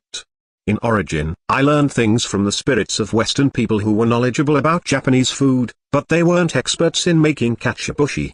Vandali, he dried the fish and charred it to make smoked fish. This process simply produced a burnt product or left the center raw. All of his attempts had failed. To make fermented food, all Vandali had to do was prepare the ingredients and use their fermentation. It seemed that Vandali would struggle to make bacon or wieners as well, even though he had ingredients for them in the form of orc meat. No, he still lacked the spices to make them. First of all, put me down now. Vandali, Poor Veena refused. Vandali spent the 4th winter of his life being held in the air. The search was extremely difficult. A relatively safe route across the mountain range had been planned out, but in the end, a third of the subordinate vampires had been wiped out. And the search for the damp after crossing the mountain range was proving difficult as well. I didn't think that it would be this troublesome. Eleonora, the objective of Eleonora and her party was to murder the damp, but they didn't have any convenient magic items like a damp radar or spells like a detect damp. That was why they had decided to first find the village of ghouls that he led. The ghouls might have lost about half of their numbers while crossing the mountain range, but there would still be at least 200 left. A village of 200 ghouls would be quite large. And ghouls weren't particularly adapted to living at high altitudes, nor were they good at navigating steep cliffs. There was no doubt that they would choose flat ground, similar to the Devil's Nest forest that was undergoing reclamation now. Under those assumptions, they released familiars to search for them, but not a single ghoul had been found. Geez, just where have they gone? It's not as if they could have disappeared like mist. Eleonora sighed as she poured holy water that they had brought with them over the defeated subordinate vampire at her feet. They were truly useless. Their master was useless as well. But just why was every single one of the subordinates gathered here so useless? They might have gone underground. I suppose we should search the caves as well. Sir Krent had a look of exhaustion on his face as well. He didn't care about some of his useless subordinates dying. But he was desperate because if he couldn't complete this mission, his life would be forfeit. But even then, the ghouls would need to gather food, so it would be a cavern system with multiple entrances. Or perhaps the ghouls already served their purpose in helping him cross the mountain range, so he disposed of them. Eleonora, leaving aside whether that was really possible, if it was true, that would explain why the search using the familiars that had even cost a third of the subordinate vampires' lives had turned up nothing. That damper had stayed hidden from the search of that renowned religious fanatic Gordon when he was less than a year old. If he was on his own, he would obviously not need much food and living underground would be simple. More importantly, isn't there a possibility that the spirits of these guys who have just died have gone to give the damper information about us? Sir Krent, Eleonora and Sir Krent were conducting their search with a policy of not killing or dying any more than needed in order to deal with the damp who was apparently a spiritualist. But even so, the Devil's Nests of the Boundary Mountain range weren't easy to deal with. Unlucky encounters with dragons and such had cost them another third of the subordinate vampires. They poured holy water on the dead bodies to prevent their spirits from lingering in this world, but they couldn't actually see spirits. Only those with the spiritualist job can see spirits that haven't become undead. That was why they couldn't tell whether the spirits were in the vicinity of their dead bodies. The spirits could have rushed off towards the damper and they would have never known. Even if the damper is a spiritualist, he wouldn't be able to summon the spirits of people whose names and faces he doesn't know. The possibility of him being able to do that is low. I want to believe that. Eleonora, I see, but what will we do? Where do we search from here? Sir Krent, let's see, how about we go to where the city of Taylorsheim once stood? Eleonora, the nation of titans that the Amid Empire used the Mage Shield Nation's army to destroy. The pure-breed vampire government had used the Amid Empire to do this, and Turnisha had been partially involved as well. It would certainly be a ruin by now, swarming with undead titans. Even though they're ruins, there might be some usable buildings left, and it would be easier to establish a village there than to build a new one from nothing. Eleonora, though it was unlikely that the damp was aware of this, there were dungeons near Taylorsheim. If he used those, he would be able to gather food efficiently. However, Sir Krent looked doubtful. No, Taylorsheim should be overflowing with undead. It would be impossible to build a village there. Sir Krent, looking at Sir Krent's face, Eleonora was overcome with an urge to kill him on the spot. The reason Sir Krent didn't want to go to Taylorsheim was an extremely insignificant one. He didn't want Eleonora to gain leadership. For Sir Krent to erase his past failures and return to his original position in vampire society, he of course needed to successfully kill the damper, but it also needed to be his own achievement rather than Eleonora's. Even if he completed his mission, doing so under Eleonora's command would mean that he had stooped low enough to become her dog, and it could even be interpreted as proof that he was an incompetent fool who couldn't even exterminate a single damper without having instructions spelled out for him.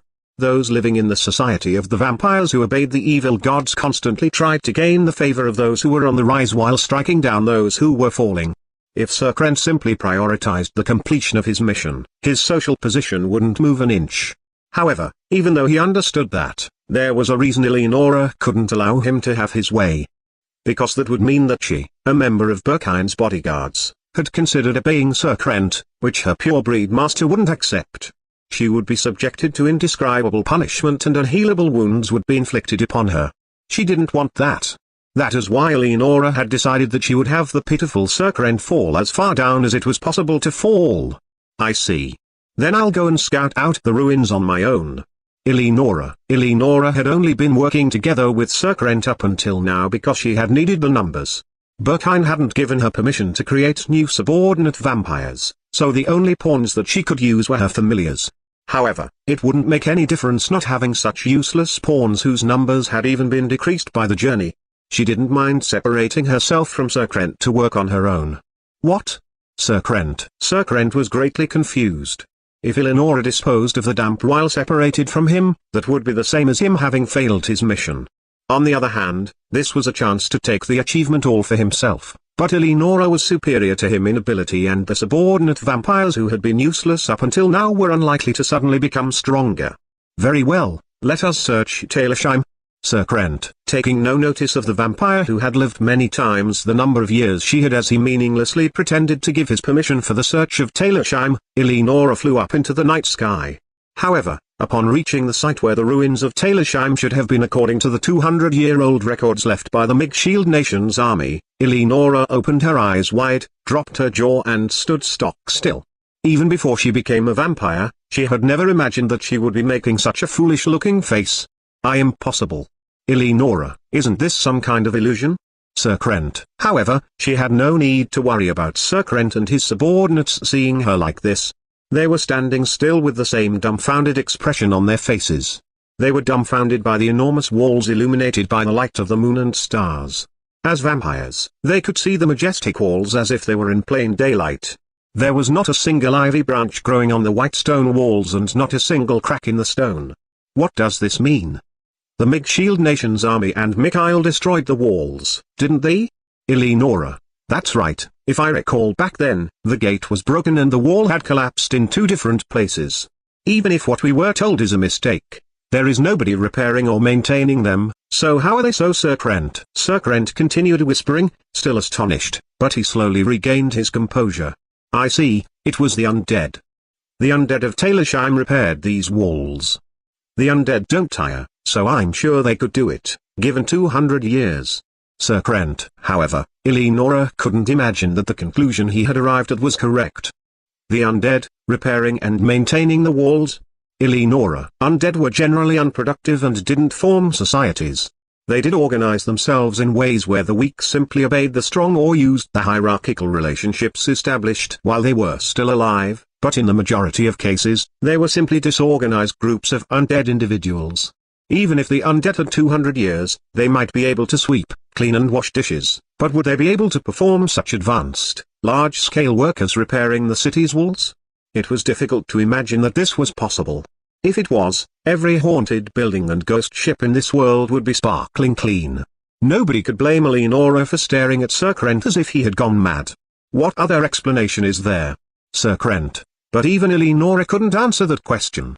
These walls were clearly not the work of monsters, and they hadn't received any information that the Orborn Kingdom had occupied the ruins of Talersheim to build a new city. Eleonora reminded herself that their objective wasn't to take the ruins of Talersheim to build a new city.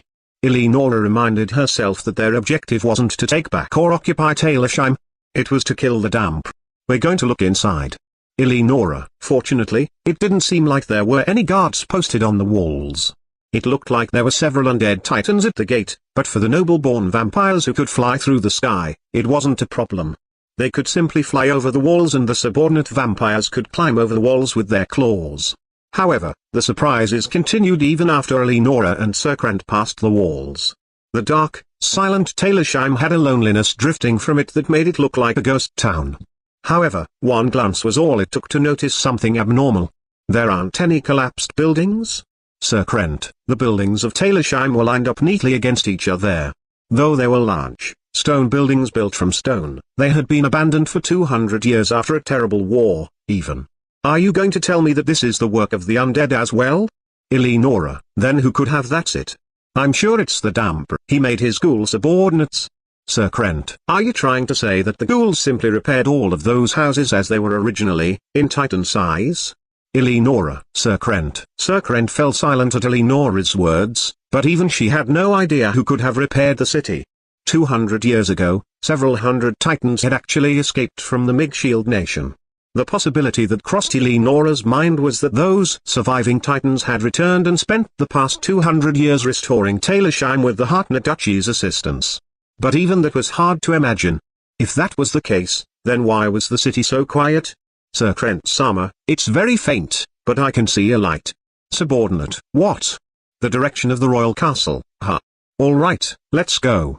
Sir Krent, The vampires couldn't help but to tremble as they thought about how strange all of this was, but even so, the mission took priority. They renewed their resolve, but as they approached the plaza in front of the royal castle, they were surprised 3 times. It's not really going well, is it? Saria, but we can't really have Bochin build this as well. Rita, Jaya, Nuazadono and the others said that it will be finished by spring. Let us wait and look forward to when it is complete. Bone Man, strange-looking living armors and a skeleton were looking at what appeared to be a half-finished stone statue. I'll definitely win this time. Young Titan, no, I cannot lose to a youngster. Old Titan, undead titans were playing a game on a board the vampires had never seen before with click-clacking sounds, eating baked sweets. Fuga, it's cooked just right. Orcus, I want miso with mine. Black Goblin, fish sauce for mine. Black Goblin, black orcs and black-colored goblins were cooking skewered meat on frying pans and eating it. This shark fillet has no flavor. Ghoul Woman, but I heard it does wonders for your beauty. It tastes good when you use it to make soup, too. Ghoul Woman, Ghoul Women were walking together with their arms linked. Paper, scissors, rock. Anubis, face away, there. Anubis, monsters that appeared to be humans with the heads of dogs were playing some kind of game that the vampires had never seen before. What exactly is the meaning of this? I can understand the ghouls being here, but orcs and goblins in colors I've never seen, and monsters with dog heads. And they're living in such a carefree way in the same space as the undead, it's just as if it were a human town. Eleonora, she knew that Sir Krent wouldn't give her any response worth listening to, but she simply couldn't remain silent. That was how much the sight before her defied everything she knew. Monsters as well as humans built societies that included multiple races, but almost all of them were systems where the strong dominated and the weak obeyed. For undead, even those kinds of societies were impossible to form. Excluding some special cases, undead were generally either superior individuals who had maintained their personalities from when they were alive or inferior undead that indiscriminately tried to kill and consume any living thing, whether it was a human or a monster. Such undead were living calm, quiet lives. Were all of them superior undead? That was impossible. Even if their personalities had been preserved, they should still be ferocious. I don't know. What does this mean? Could they have been tamed by someone? Impossible. It should be impossible to tame undead. Sir Krent, like Sir Krent whispered, undead were impossible to tame. That was true whether the tamer was a vampire or a human. In the past, many individuals with superior tamer-type jobs had attempted to tame undead, but they weren't even able to tame the most inferior, rank 1 living bones and living dead, let alone superior undead such as elder liches. As a result of these unsuccessful attempts, it became known in this world that like insect-type monsters, undead were impossible to tame. But the vampires knew that there was an exception. Could it be that there's someone who has gained the divine protection of the evil god? No, the goddess?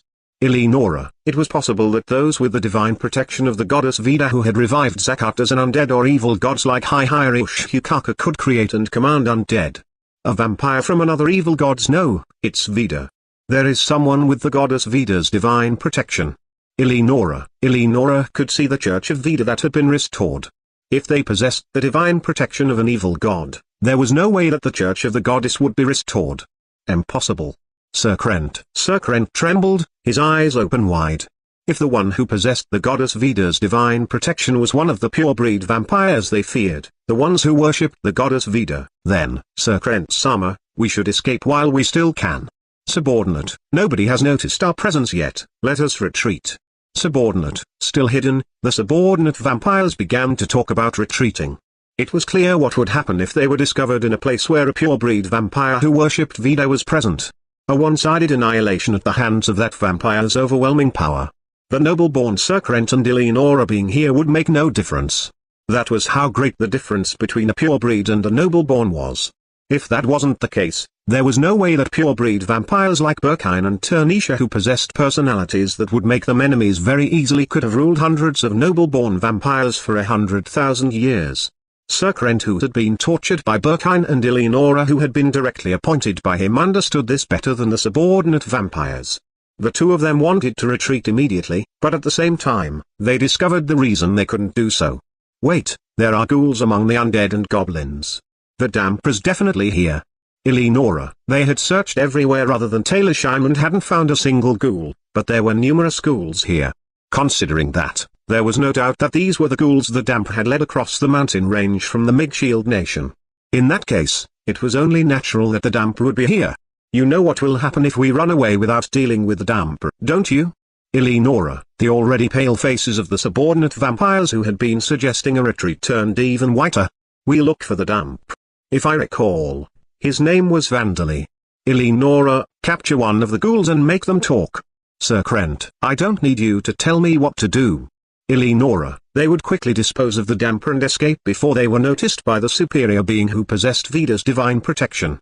Casting aside her exasperation and disgust towards Sir Krent, Eleonora began to act in order to accomplish that difficult goal. Chapter 43, Something that cannot be run from, cannot be disobeyed, that doesn't exist. Terra was walking back home from the bathhouse, wearing a fur coat to keep out the cold of the winter's night. Fur has become cold as of late, hasn't it? Terra. Despite being known as the capital of the sun, Taylorsheim's winter was colder than the Devil's Nest forest that she had lived in previously. It wasn't that Terra had become weaker against cold temperatures over the past few years. Nevertheless, as Terra watched the ghouls and undead entertaining themselves and eating food, it occurred to her just how affluent Taylorsheim had become. Many would object to Terra's opinion. In fact, the ghouls' lives might not seem affluent at a glance. Very few of the clothes they wore were made of cloth, the majority of them were made from tanned leather and fur that had been stripped from monsters, making them look like a tribe of savages.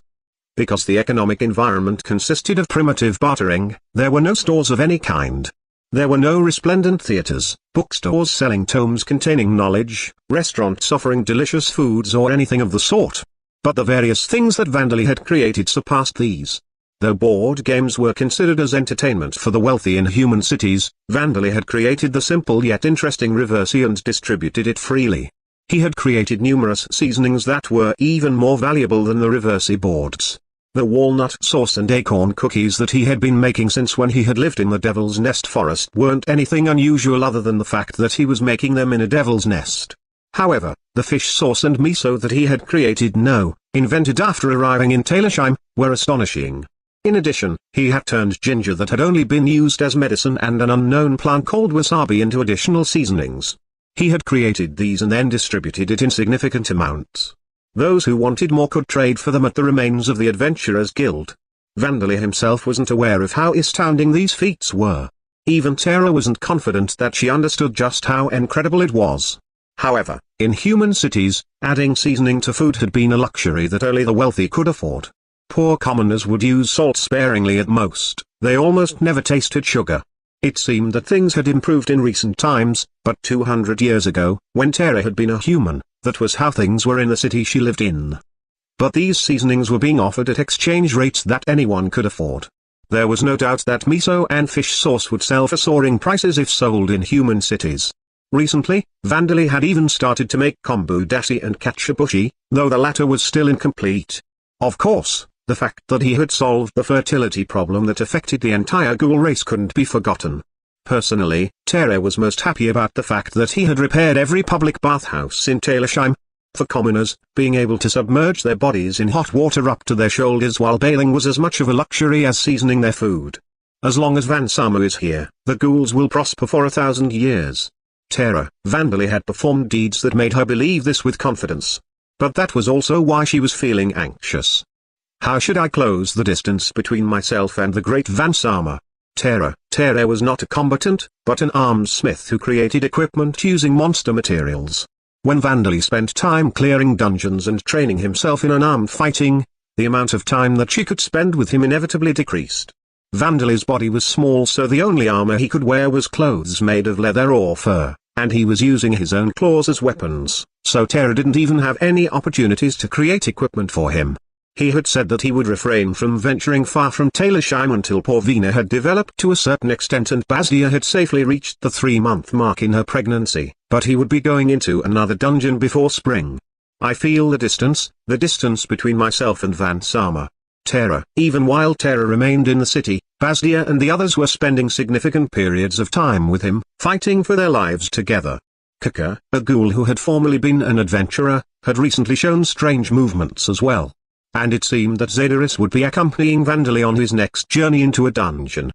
How unfortunate. What an unfortunate turn of events this was. If I had daughters, everything would be fine, but I have only had sons up until now. Would it be better for me to start having a daughter now? I am only just over 260 years old, so it might be, it is impossible. I cannot give birth to another man's child in front of Vansama. Terror. Vandali was currently acting as something like a maternity doctor. Because of that, if Terra were to attempt to get closer to him by having a daughter, she would surely be found out. That would be an unbearable shame. She had no idea how Basdia had been able to do such a thing. When she had asked Basdia herself, Basdia had replied with a straight face, "It's not like I'm letting him see me during the act, so it isn't something to be concerned about, is it?" Perhaps this was one of the differences between a natural-born ghoul and a ghoul who had once been a human. So should I do it personally after all? But it would be meaningless if it causes Vansama to withdraw from me. Terra. Just as Terra passed by an alleyway between two buildings, a pebble rolled in front of her feet with a small noise. And as she turned her face towards the alleyway, there was a woman there. Ghouls could see even in this darkness where the only light was coming from the moon, so she could clearly make out that woman's crimson pupils. "Could you tell me more about this, Vansama?" Eleonora, a woman with crimson eyes, red hair and white skin. This appearance was enough to tell Terra with a single glance that this person didn't belong in Talersheim, but the emotions that Terra felt right now were not caution or fear, but affection. "Of course, Terra, thank you. Let's talk over here, shall we?" Eleonora, with a drowsy look on her face, Terra was led into the alleyway by this woman by Eleonora. Among the ghouls walking along the streets, Eleonora had chosen the ghoul woman who had been speaking the name Evansama. She hadn't appeared to be particularly strong, and the fact that she was adding Zamato the end of his name indicated that she was referring to the damp. Both of these guesses turned out to be correct. She had been successfully lured and captured by the effects of Eleonora's charming gaze without showing any signs of resistance. And Eleonora was able to learn information about the damper from her. Vansama is inside the castle. He is in a room that was originally used by a cabinet minister or general or someone of that sort. He should be sleeping in there. Terra. Now we've learned the damp's whereabouts. He lives in the royal castle, but he isn't using the king's room. Is this because there is indeed some superior being that commands the undead? I see. So is the someone with the divine protection of the goddess Vida in this city? Eleonora. Divine protection? Terra. Terra gave a puzzled look in response to Eleonora's question. Under the effects of the charming gaze, she treated Eleonora as if the two of them were close family members, but she was unable to answer what she didn't know. But this was a question from someone closer to her. Her mind worked in order to answer the question as much as she could. I am sure that would be Vansama. Terra. That was why it was only natural for her to give this response. As Terra had ceased to be a human over 200 years ago during her teenage years, she was unaware that undead could not be tamed. For her, it was only natural that Vandali was able to tame the undead. He had undead among his companions ever since she met him, so she had no reason to inquire further about it. And when she remembered that New Aza and the other undead titans showed respect towards him by referring to him as the prophesied Holy Son, it seemed even more obvious to her that Eleonora was asking about him. Wadash. That damper is? Eleonora. This statement made a huge impact among Eleonora and the other vampires. The damp that they were trying to dispose of already possessed the divine protection of the goddess Vida. In that case, not only the ghouls, but every single undead titan in Talersheim were the damp's pawns. Not good. This is not good. We must dispose of him at all costs. Sir Krent. One of the only things that the vampires who worshipped the evil gods feared, a damp building up an organization, had already come to pass. With the countless undead added to the ghouls, their numbers would easily exceed 1,000. Such great numbers were located in a sturdy fortress city. Their defense was still full of holes, but a defensive net that even vampires could not easily sneak through would be complete once the number of undead under the damp's control increased. If Berkine learned of this, Sir Krent would not be able to avoid harsh punishment even if he completed his mission, as he was the one who had given the damper enough time to build such an organization in this location. This was a huge failure that even Gubberman, who was normally indifferent to the activities of his subordinates, might simply purge Sir Krent immediately. So Eleonora could understand why Sir Krent was making noise, but she silenced him with her hand. Dispose? What are you disposing of? Terra. Terra had heard Sir Krent's voice and reacted to it. Eleonora's calming demon eyes went powerful enough to instantly brainwash their target permanently. We've learned everything we wanted to, but it would be unfortunate if this woman were to become restless now. You don't have to worry, he's just talking to himself. Thank you for telling me all these things. You have been of great help. Eleonora, you fufu, I am glad to have been of use to you. Terra, fortunately, Eleonora was able to successfully divert Terra's wandering attention back to herself. You're tired now, aren't you? Stay in my room for tonight. Here, lie down. Eleonora, now that you mention it, my eyelids have grown rather heavy. Well then, excuse me, Terra. Terra gave a yawn as she lay down and quickly fell asleep in this vacant stone house. And then a subordinate vampire drew his sword and swung it down at the defenseless Terra. Gudger? Eleonora-sama, what are you? Subordinate. But before his blade reached Terra's body, Eleonora broke his arm with her slender hand. What is the meaning of this, you bastard? This ghoul has already served her purpose. What is wrong with disposing of her? Sir Krent. Of course it's wrong to do so, Sir Krent. What have you been listening to all this time? Eleonora, if this is about her spirit, we simply need to pour holy water on her after we kill her. Sir Krent. As Sir Krent expressed his rage, Eleonora put a hand to her forehead and let out a sigh. She could no longer become ill or feel physically weak now that she was a vampire, but talking to him gave her endless headaches. You know, this is different from when your subordinates were the ones dying. The ghoul adores the damp. If she dies, she will happily rush off to the damp. If we pour holy water on her and purify her spirit before that happens, we can prevent her from telling the damp about us. But that damp can tame the undead. How can you be so sure that another spirit will not inhabit her body to turn it into an undead? There are hundreds of undead here, possibly even more than 1,000. Eleonora, even if they poured holy water on the ghoul's corpse to purify her spirit, there was no guarantee that the corpse wouldn't become an undead. Unless they held a memorial service or destroyed the body thoroughly, the body could be taken over by other spirits and become an undead. It is easy for dead bodies to become undead when there are other undead nearby. That is true, but there would be no problem even if it were to become an undead. It would be a living dead at most. What is a puppet that cannot even speak capable of doing? Sir Krent, if the spirit inhabiting Terra's body is not Terra's, it would not be able to warn anyone about Eleonora and Sir Krent's presence. However, Eleonora already knew this. What do you think will happen if this living dead were to be discovered by the other ghouls and undead? As far as I can tell, even the goblins seem to be able to speak and seem quite intelligent. Eleonora, they had learned through the questions they had asked that Terra was a ghoul with a prominent position in this community.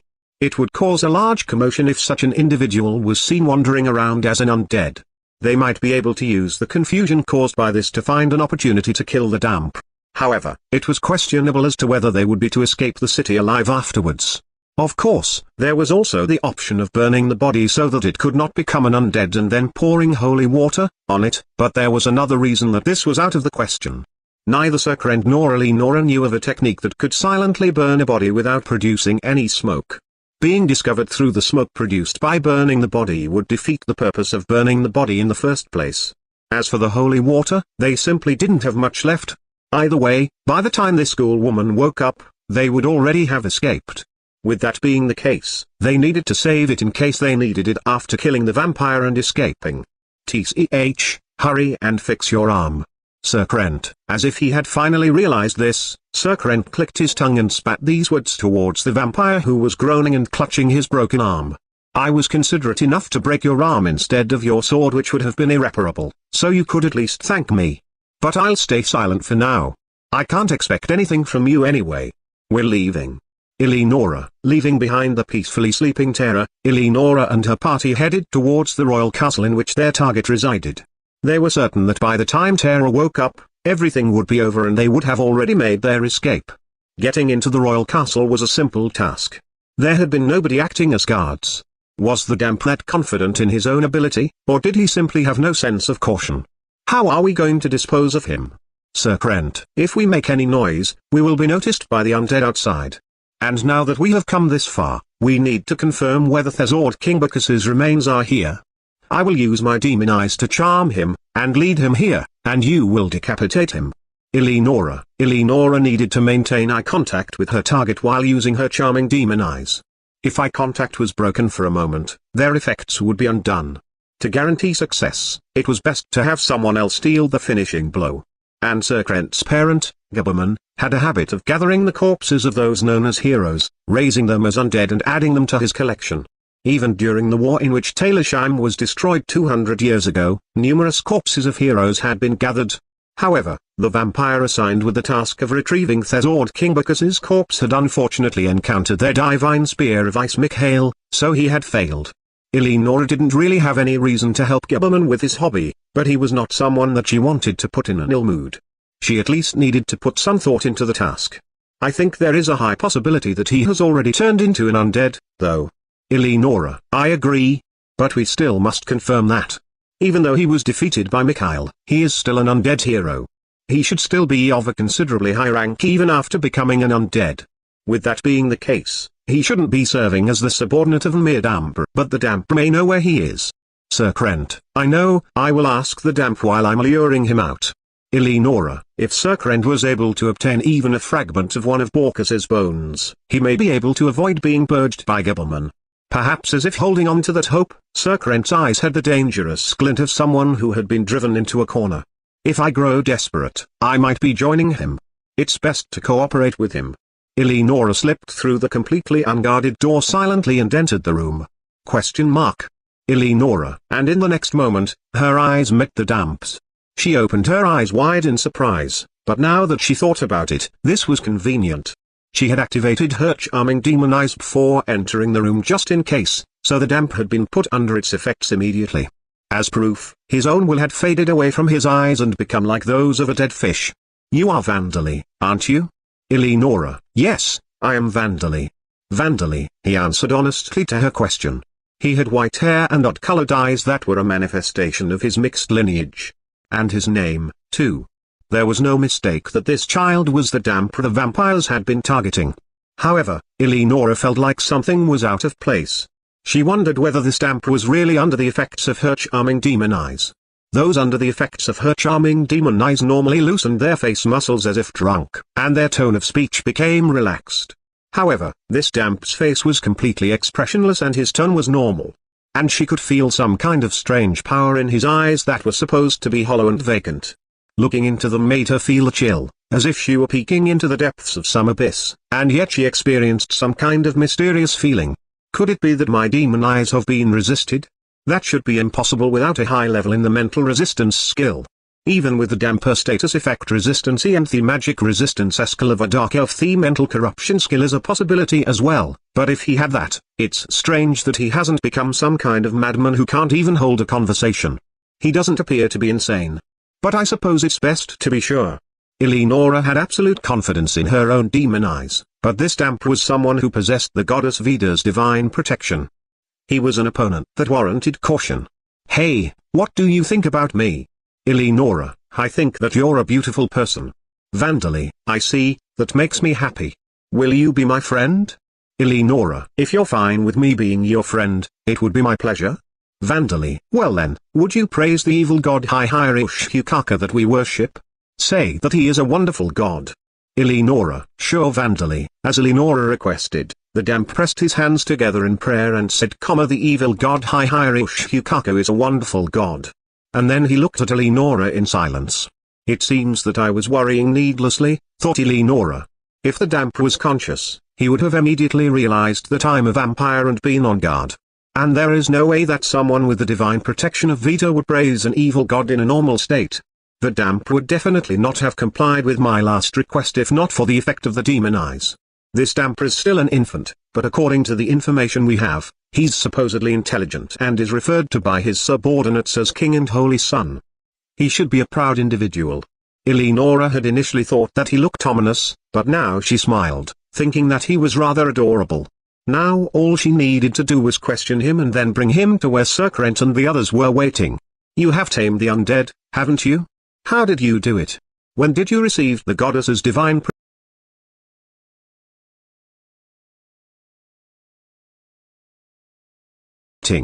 You have tamed the undead, haven't you? How did you do it? When did you receive the goddess's divine protection? Eleonora, that's right, but even if you ask me how I did it, well, in any case, I'm able to tame them. As for the divine protection, are you talking about the prophecy? Vandali, what a surprise. Not only has he received the goddess's divine protection, but her prophecy as well. There's no doubt that the goddess had taken notice of him and is watching over him even now. Wouldn't it be dangerous to dispose of him? This thought occurred to Eleonora, but she couldn't go against Berkine's orders even if that was true, so she drove it out of her mind. I see. Well then, I wonder if you know about Thesord King Bacchus? Can you tell me where he is right now? Eleonora, Bacchus should be in the audience chamber. Vandali, should be. Has he turned into an undead? Eleonora, yes. Vandali, as expected, it seems that Thesord King Bacchus has turned into an undead. But judging from the fact that he's still in the audience chamber where his body should have been, it's likely that this damp hasn't managed to tame him. I suppose an undead hero is beyond even this damp's abilities to tame after all. It would be best on giving up on retrieving his remains. If Sir Krent wants to attempt it, I'll just have to let him do what he wants on his own. Also, how did you repair the castle and the city? It should have been considerably damaged. Did you make the undead repair them? Eleonora, no, I made golems to repair them. Vandali, golems? Is he saying that possess is not only the spiritualist job, but the alchemist job as well? It would be best to question him in more detail. Oi, how much longer are you planning to take? Sir Krent. Sir Krent had entered the room without Eleonora noticing. The subordinate vampires were behind him. You have asked him everything that needs to be asked, there is no more use for him. Sir Krent. I believe we decided that I would lead him to you. Eleonora. Silence. We came because you wouldn't come no matter how long we waited. Sir Krent. How impatient of you. Eleonora. In the corner of her vision, Eleonora could see Sir Krent grinding his fangs without even trying to conceal his irritation. Is he trying to threaten me? I would appreciate it if you don't do such unpleasant things, considering that I have to maintain eye contact with the damper so that he stays under the effect of my charming demon eyes. This child might be beneficial to us. It would be useful to ask him how he tamed the undead and how he used golems to repair the ruins. Eleonora. If this damper is indeed using the goddess's divine protection to tame the undead, killing him could incur the goddess's wrath and cause movements from the pure-breed vampires who worship Vida hiding in the far depths of distant devil's nests. And if I can find out how he used golems to repair the ruins and this method could be applied elsewhere, it would definitely be useful. Not even 1 year has passed since this damp came to Talersheim. If this method could repair an entire fortress city in that short period of time, it might be possible to build small towers and castles in the space of a single month. The strategic value of such a method is immeasurable. Surely even this man would understand that. Eleonora, have you gone insane? The mission we received was to kill that damp. That takes priority, and everything else can come after we have accomplished that. Any secret knowledge or rare skills he might have are irrelevant. Sir Krent. However, what Sir Krent was advocating was that they uphold the rule of their society, the rule that the commands of the pure breeds must be obeyed without question. And that was also correct. As Sir Krent said, what both Berkine and Guberman emphasized above all else was that their orders should be carried out. Anything other than that was unnecessary. Praise would not be given if their orders were not carried out. I wonder what you mean when you ask whether I've gone insane? Eleonora, those words mean exactly as they sound. Could it be that you have developed some affection for him? To me, it looks like you are hesitating to kill him and repeating your questions in order to delay the inevitable. Sir Krent. There is no way that is true. You dare ridicule me? Eleonora. She raised her voice unintentionally, but that was not because of anger but because she was trembling. And as Sir Krent made this accusation that was supposed to be completely off the mark, she was surprised by her own trembling. Impossible. Are you saying that I'm feeling guilty only now, after all this time? I was supposed to have discarded these emotions when I swore loyalty to Berkine's armor. She had been abandoned by her family, captured by the lower members of Berkine's society and raised by them. She had received training while witnessing those with poor results being drained of their blood, many of them being her friends. She had endured being forced to kill her comrades who were raised together in the same environment, being encouraged to betray them and repeated torture conducted for absurd reasons in order to finally become a vampire. Listen, Eleonora. There are only two kinds of people in this world, the rulers who stand at the top and the weak who are trampled underfoot. If you want to become a ruler, you have to trample someone beneath your feet. After all, a ruler only becomes a ruler when there is someone beneath them. There is no such thing as a king who doesn't even rule a single commoner, is there? So if you don't want to be oppressed and exploited, you have to oppress and exploit someone else. Berkine. Those words that Berkine had spoken remained in her ears. Steal if you don't want to be stolen from, persecute others if you don't want to be persecuted, kill if you don't want to be killed. This was the only way that Eleonora had been able to protect herself. This was supposed to be an absolute truth. So there's no way that I can hesitate to kill the damp before my eyes. I've killed countless people up until now. I've been betrayed by friends and comrades, almost killed by them, and then I killed them in return. Considering that, why would I hesitate now of all times? If you're willing to say that much, then you and your subordinates can just do it, can't you? Are you just going to stand there like scarecrows while making me do all the work on my own? Eleonora. As Eleonora provoked them, the subordinates began to tremble, looked at each other and then took a step backwards. Nobody tried to approach the damp. It was as if they were being overpowered by something. Eleonora, you do it. If you don't, I will report to Berkine-sama that you refused to kill the damp. Sir Krent! You bastard Eleonora. It was only through great strength of will that Eleonora resisted looking at Sir Krent. What was he playing at, trying to brush aside his numerous failures in the past?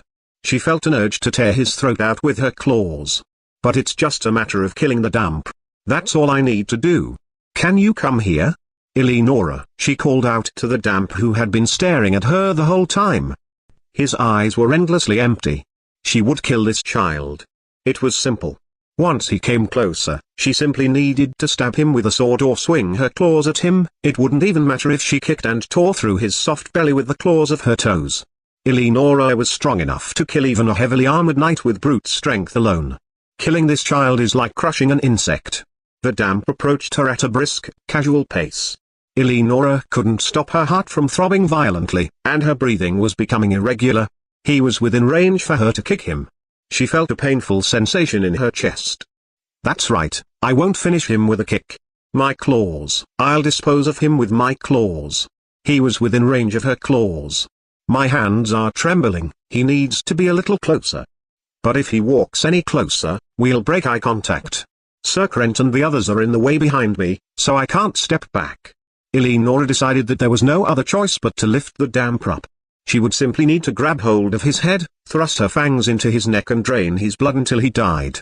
And then Eleonora was staring into Vandali's eyes at point-blank range. There had been no change, there was still no light in these eyes. They were empty, devoid of anything. But she sensed something that existed inside that emptiness.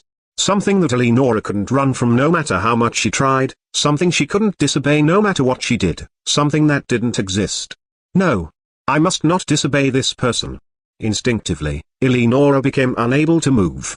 She stood completely still, still breathing heavily, unable to pierce the damp with her fangs.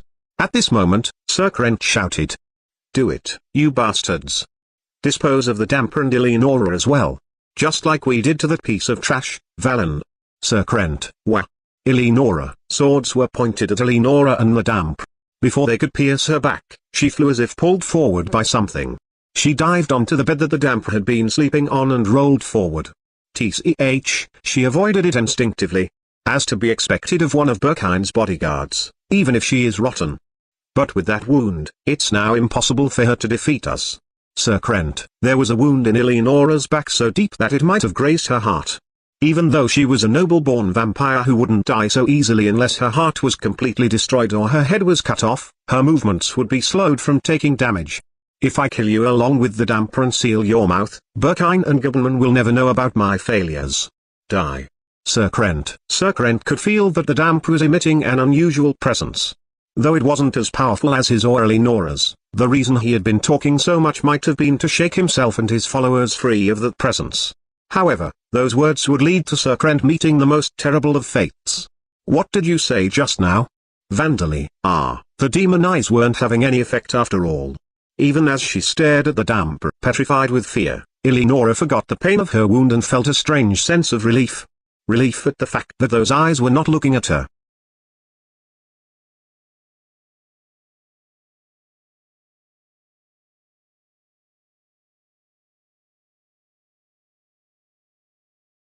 Chapter 44, I will end you completely, there is no future for you. A little while earlier, Vandali suddenly woke up. The spirits are making a lot of noise. Vandali. Has something happened? It doesn't seem like there's a large influx of monster spirits coming from the dungeon where Borkus's party is crushing everything in their path. Now that I think about it, Borkus returned from the dungeon today, so he should be in his usual spot. So then, what was it? He couldn't get an idea of what it was even when he asked the spirits directly. Well, it would probably be best to stay awake. I don't feel the presence of death, so it doesn't seem like there's a disaster-level high-rank monster closing in on Taylorsheim, at least. Let's relax and wait for now. It could be that poor Vina has just woken up and will be coming here any moment now. Mom is asleep, huh? Vandally, the small box on the bedside table that contained the enshrined fragment of Dasa's bone was silent. As he started to wonder what to do while waiting, Vandally felt a presence. Detect life. Vandally, casting a detection spell with quite a wide area of effect, he discovered that numerous life forms had entered the castle. Who would visit at this time of night? The fact that there are reactions to this spell means that they aren't undead, so just who are they? Excluding people who visit the bathhouse, there should be nobody coming to the royal castle other than me, Porvina and Borkus. Zadaris is away in a dungeon today, and Bazdia visited Bilda and the other mothers to ask them about childcare and is staying with them. I invited Tara to live in the royal castle as well, but she needs to live in the same building as her workshop as she's busy with work. She seemed very disappointed, so she'll likely come to live here once she's less busy. Leaving that aside, who are these people? I'll use detect Lithia and more time they're coming here instead of going to the audience chamber. Vandally, which meant that they perhaps had business with Vandally, so he got up. He waited, wondering something as silly as whether it would seem villain-like to greet them with yo, I've been getting tired of waiting, or about time. And then he felt a fairly strong presence of death in front of the door. This meant that someone on the other side of the door had murderous intentions towards Vandally. Who is it? He wondered as he took the fragment of Dasa's bone from the small box on the table and placed it into his breast pocket to keep it safe. Judging from the presence I can sense, it's not such an urgent situation, but just in case. But living people who hold murderous intentions towards me, it's far too early to be one of the people reincarnating from origin. Other people who could have a motive to kill me would be people related to Ivbegia or its bandits, or humans from the Mage Shield Nation. But that's unlikely as well. It would be difficult for them to cross the boundary mountain range, and even if they wanted to hire an assassin, nobody would accept the job. The most likely answer was monsters, but there were no species intelligent enough to do something like sneak into the castle living near Taylorsheim. Could it be spies or something from the Mage Shield Nation? It was possible that there was a squad of highly skilled assassins. As Vandally considered this possibility, the door opened slightly and a woman slipped inside the room.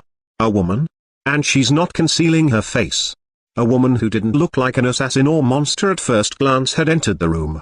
She was wearing clothes that looked easy to move in, but she didn't have any kind of armor or weapon on her. She was a beautiful woman with red hair and white skin, only a year or two into her 20s. And then, without pulling a knife from a pocket or reciting an incantation, the beautiful woman raised her face. Eleonora, and then she opened her eyes. She seemed surprised. He couldn't blame her for being surprised to encounter the owner of the room that she had just sneaked into, but wasn't she a little too surprised? But the beautiful woman recovered from her surprise quickly. She stared at Vandally intently. What powerful eyes! Even as this thought ran through his mind, Vandally didn't take his eyes off the beautiful woman. She was a trespasser in his room, after all, and strangely enough, he could feel the presence of death coming from her. And he thought that this was some kind of contest where the first person to break eye contact was the loser. With gazes that seemed like they could pierce holes in a surface, they stared at each other. And then the woman's eyes and mouth suddenly relaxed. You are Vandally, aren't you? Eleonora. Yes, I am Vandally. Vandally, she asked his name, so Vandally answered honestly. As he answered, he became more and more unsure of who this woman was. But the presence of death, the reaction from danger sense, death is growing weaker and weaker. Hey, what do you think about me? Eleonora. For some reason, she asked a question like this. I think that you're a beautiful person. Vandally. I'll give a non-committal response for now. She's actually beautiful, too. I see, that makes me happy. Will you be my friend? Eleonora. In addition to being happy, she's asking me to be her friend. If I were on a street corner, I'd think that she was trying to pick me up. If you're fine with me being your friend, it would be my pleasure. Vandally. It's exceptionally questionable as to whether being friends with a beautiful woman who has trespassed into my room is a good idea, but I'll answer with a yes for now. If I refuse and she gets angry, I'd be scared. Well then, would you praise the evil god Hihireushukaka that we worship? Say that he is a wonderful god. Eleonora, for some reason, she's asking me to praise the evil god that she seems to worship. Since everyone in this world knows about the existence of the gods, maybe it's some kind of etiquette in human society to show respect for the god that the other person believes in before introducing yourself? Well, I don't really care. Since it isn't Rod Courty or Alda, I don't mind giving some insincere praise to this Hihira-Ushukaka god. The evil god Hihira-Ushukaka is a wonderful god. Vandally. But just who or what is this beautiful woman? She isn't showing any signs of wanting to cause further harm to Mum, nor is she doing anything to try and kill me, and she probably isn't here to invite me to join her religion. Is there a possibility that she's a spy or something from the Orborm Kingdom side of the continent? When Talersheim was destroyed, the first princess and around 500 citizens escaped to the Hartnett Duchy of the Orborm Kingdom. They would naturally wish to restore their homeland one day. And the Orborm Kingdom that welcomed them would surely wish for Talersheim's restoration as well. They would have set up a political marriage or something with the first princess to make the nation's ruler their relative, and turning Talersheim into one of its vassal nations would surely be profitable for them. There's no longer a route through which the Mage Shield nation can send their troops. They could maintain the nation as long as they have walls and soldiers to keep the monsters at bay, and adventurers would come swarming in large numbers as there are 4 dungeons nearby. Could this woman have set out to investigate Talersheim's current state? But when she arrived here, the walls, the city and even the castle had been restored and there were undead and monsters living here. And there was even an unknown king present. So then has she come here to contact the king who currently leads the group who has taken over Talersheim? She'll negotiate if possible, and if not, she'll have the guys outside the room dispose of me. I still don't get why she made me praise the evil god, though. They got me. I didn't expect the spies or humans to sneak in, so the security is full of holes. Without an ability like Vandalia's golem transmutation to create roads among the cliffs, crossing the mountain range with hundreds of people or more would be difficult, and the tunnel leading to the Orborm Kingdom was still sealed. He had never imagined that humans would come in from the outside.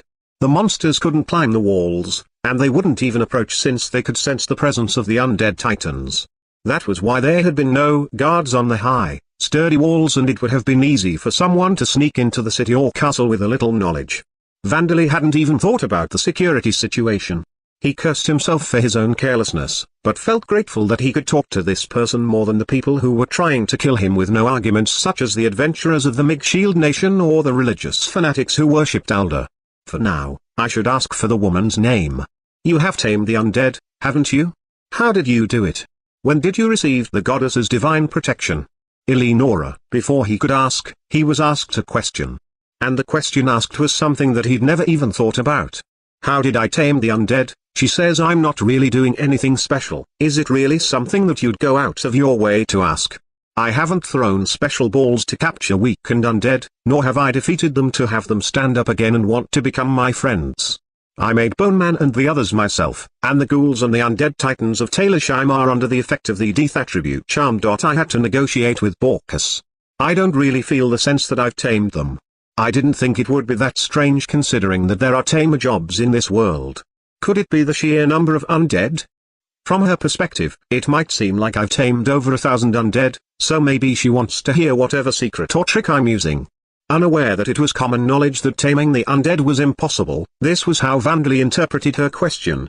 And the goddess's divine protection is she talking about the prophecy that New Arza received? That's right, but even if you ask me how I did it, well, in any case, I'm able to tame them. As for the divine protection, are you talking about the prophecy? Vandali. I asked a question in response, and even though she seems surprised, she also seems to understand. Even though gods exist, prophecies are probably rare. I ended up asking her a question in response, but I'm relieved that she isn't bothered by it. Oh? I can feel her murderous intent returning a little. I see. Well then, I wonder if you know about Thezord King Borkus? Can you tell me where he is right now? Eleonora. I was lost in thought and missed my chance to ask her name. She's asking about Borkus this time. I don't know why she's interested in Borkus, but maybe she wants to know how much military strength is present here. Borkus should be in the audience chamber. Vandali. Should be. Has he turned into an undead? Eleonora. Yes. Vandali. Neither Borkus's location nor the fact that he had turned into an undead was something that needed to be hidden, so Vandali answered both questions. When he did, the woman seemed to ponder something. The murderous intent coming from the woman has disappeared again, but I can still feel a response from danger sense, death on the other side of the door.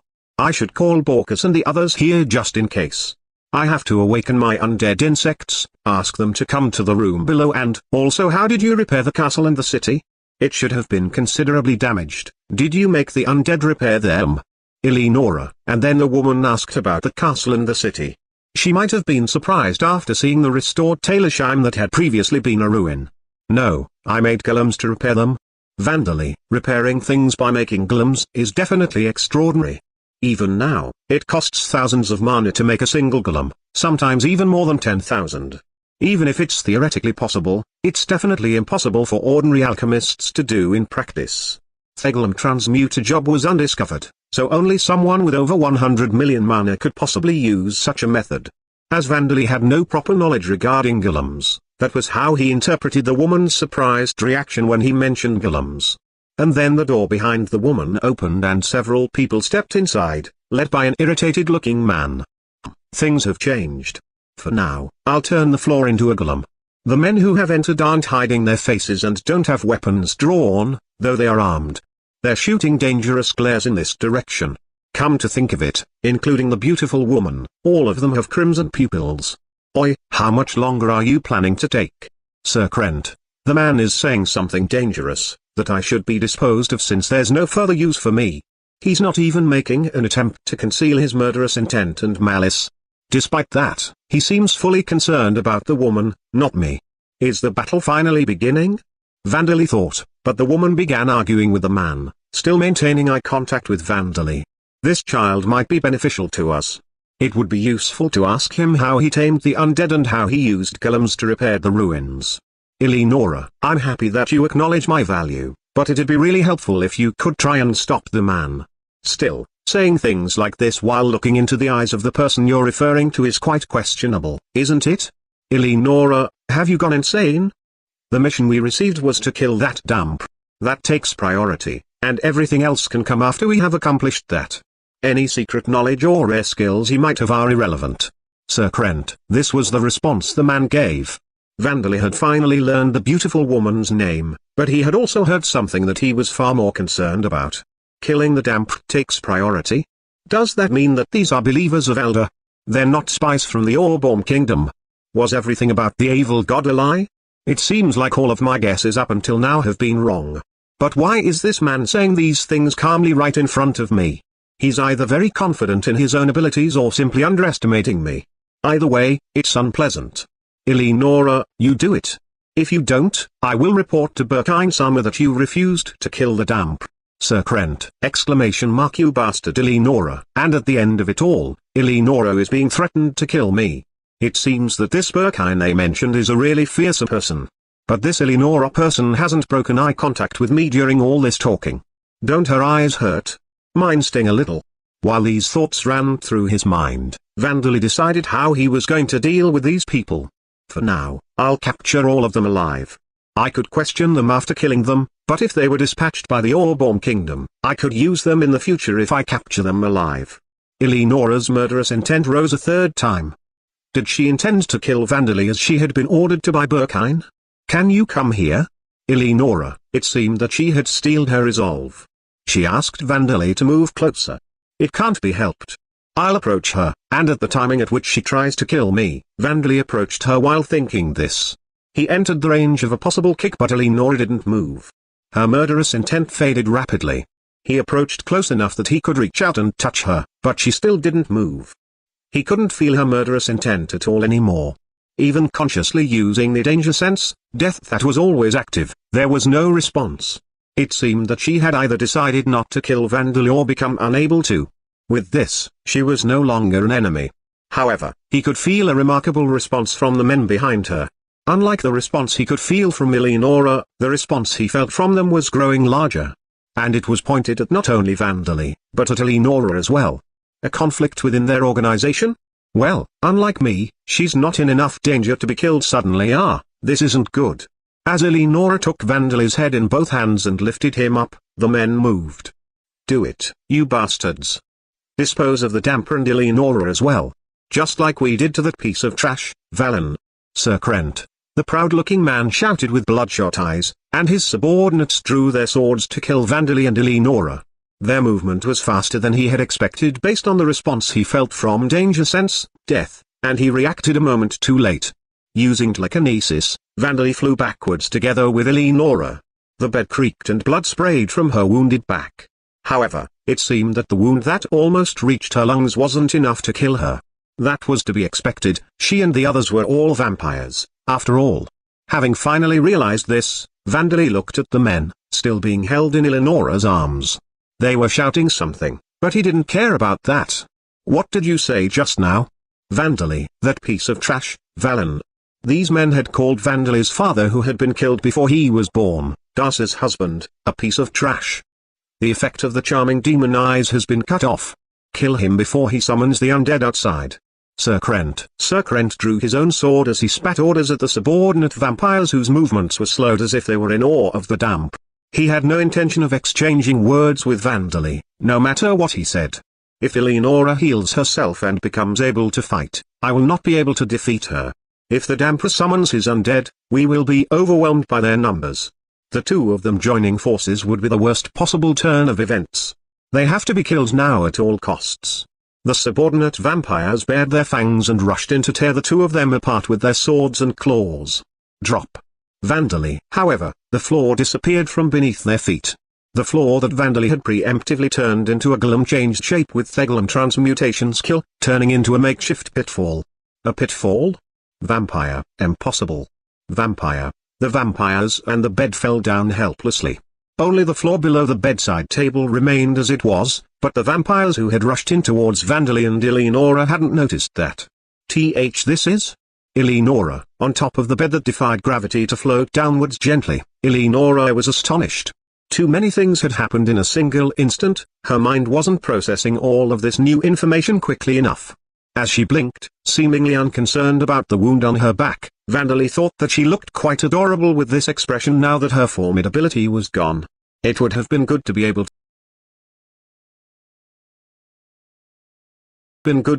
to say such cool-sounding words, but there was someone that he was more concerned about than her right now.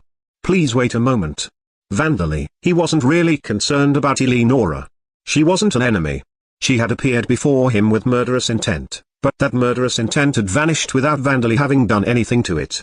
Even if she was one of his father's enemies, he would deal with that when it came.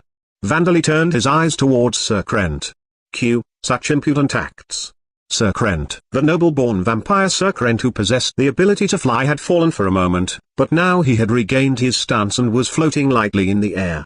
There were none among the subordinate vampires foolish enough to land on their backs or heads. As to be expected of vampires. Hurry up and kill them. Sir Krent, yeah, we'll do that. Porcus, ? Sir Krent. As Sir Krent turned to look in the direction that this unfamiliar male voice had come from, he heard a slashing sound. And then in the corner of his vision, he saw his own arm that was still holding his sword and his leg that had been severed above the knee flying away. Gah! You bastard! Sir Krent, the bald titan who possessed only half a face with finely chiseled features responsible for Thesky rend attack, laughed and said, "Don't scream so loudly. Oops, my bad. Are we taking them alive? Porcus, change of plans, Porcus. Please kill everyone except for this person. But I would be happy if you let me kill that one. Vandali, yeah, roger that. Just when did you manage to charm such a pretty lady? Porcus, no, I'm the one who has been charmed. Vandali, are you serious? At this rate, things will start to look bad if we don't find Zandia Joujin soon. Porcus, seeing an undead with extraordinary bloodthirst emanating from his entire body, Eleonora whispered in wonder. There's Ord King Bacchus. It can't be, you tamed him? Eleonora, the Titan hero who was said to have cut off the head of a dragon in a single attack, defeated in the war 200 years ago. And even now, he had simultaneously severed the arm and leg of Sir Krent, a noble-born vampire. It was impossible that such a powerful undead could be tamed. The difficulty of taming a monster is proportional to the monster's rank and intelligence. Porcus possessed strength exceeding that of lesser dragons, and was intelligent enough to hold conversations. Even with the goddess's divine protection, the difficulty of taming such a being should be beyond comprehension. However, there were many vampires who, unlike Eleonora, didn't have the time to notice and be surprised by such facts. Sir Krent-sama. Vampire. You bastards, keep the undead busy. I will kill the damper in the meantime. Sir Krent. As you will. Vampires. The 10 or so remaining subordinate vampires faced Balkus while Sir Krent turned to Vandali, who had slipped away from Eleonora's arms, and began reciting an incantation. Though subordinate vampires were lesser beings among vampires, their power posed a threat to humans. Even though they didn't possess magical abilities like noble-born vampires, they possessed immense physical strength, sharp reflexes, claws that could tear through iron and tremendous vitality and regenerative abilities that prevented them from dying as long as they weren't decapitated or had their hearts destroyed. And they also possessed the human-like trait of receiving bonuses to their skills from jobs. Facing 10 such vampires was utter madness. Jaiwa. Vampire. A dragon from the wall? Gaia. Vampire. Sir Krent-sama. Please save Gaia. Vampire. But such vampires were trampled down without being able to resist in the slightest. Gaia. Jaya. The one responsible for this wasn't Balkus, but the undead dinosaurs that had been created from the dinosaur corpses Vandali had received on his 3rd birthday. There was a large banquet hall on the unoccupied floor beneath the cabinet minister's office. Vandali had already turned its walls into golems. That was why they had changed shape to form a corridor through which the undead dinosaurs had charged in from the dining hall. Apart from those who had been taken by surprise, the subordinate vampires attempted to deal with them, but Vandali had also turned the floor that they were standing on into a golem. As their legs were caught by the arms that had sprouted from the ground and their movements were stopped by holes that had suddenly appeared beneath them, the undead dinosaurs pierced them with their teeth and horns. They had the upper halves of their bodies shredded by the teeth of a zombie Tyrannosaurus Rex, their heads smashed like ripe fruit by a direct hit from the tail of a zombie Ankylosaurus and thrown around in the jaws of a zombie in the shape of a mysterious one-eyed cat with scales. Every time they attempted to counterattack, fists would extend towards them from the walls and floor to hinder them, and then they were overwhelmed by the undead without being able to move properly. Meanwhile, only 3 of the subordinate vampires faced Balkus as they had been ordered to. Here come a single flash. Balkus. With an unenthusiastic voice, Balkus swung his magic sword towards them and released the most basic of martial skills. You fool! Iron wall! Iron body. Vampire. A subordinate vampire quickly readied the shield that was on his back and used shield technique and armor technique martial skills. Both of them were skills increasing his physical and magical damage resistance that he had finally become able to use after his skills had reached level 5. There was no way that a sword swung with the technique such a single flash could touch even the vampire's pinky finger through such a defense. However, Balkus's magic sword cut through the subordinate vampire's shield, armored entire body like a hot knife through butter. Come on, you have to survive at least one hit. Balkus. The martial skill's power was proportional to the user's skill level. The level 5 shield technique and armor technique skills couldn't possibly stop the single flash of Balkus, whose skill had reached level 10 and granted him the superior version, Sword King technique. Hi. Vampire. Sir Krent-sama, it is impossible for us. Please assist us. Vampire. The last 2 finally understand the difference in our strength, but are they stupid? Balkus wondered as he swung his magic sword once more. Look out, ! Balkus. Balkus released 3 sideways slashes at high speed. They cut a subordinate vampire's neck, below the chest and the base of his legs. Blood scattered everywhere as his legs and head went rolling across the floor.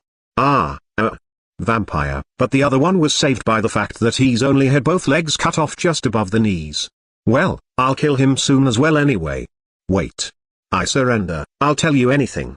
I'll tell you about Sir Krent-sama, Guberman-sama and even Berkine-sama. So please spare me. Vampire. Sorry, but I've been told we don't need any prisoners. Balkus. I've been told to kill everyone but that pretty lady, and I have to do what the boss says. Oh, I've grown up quite a bit, haven't I?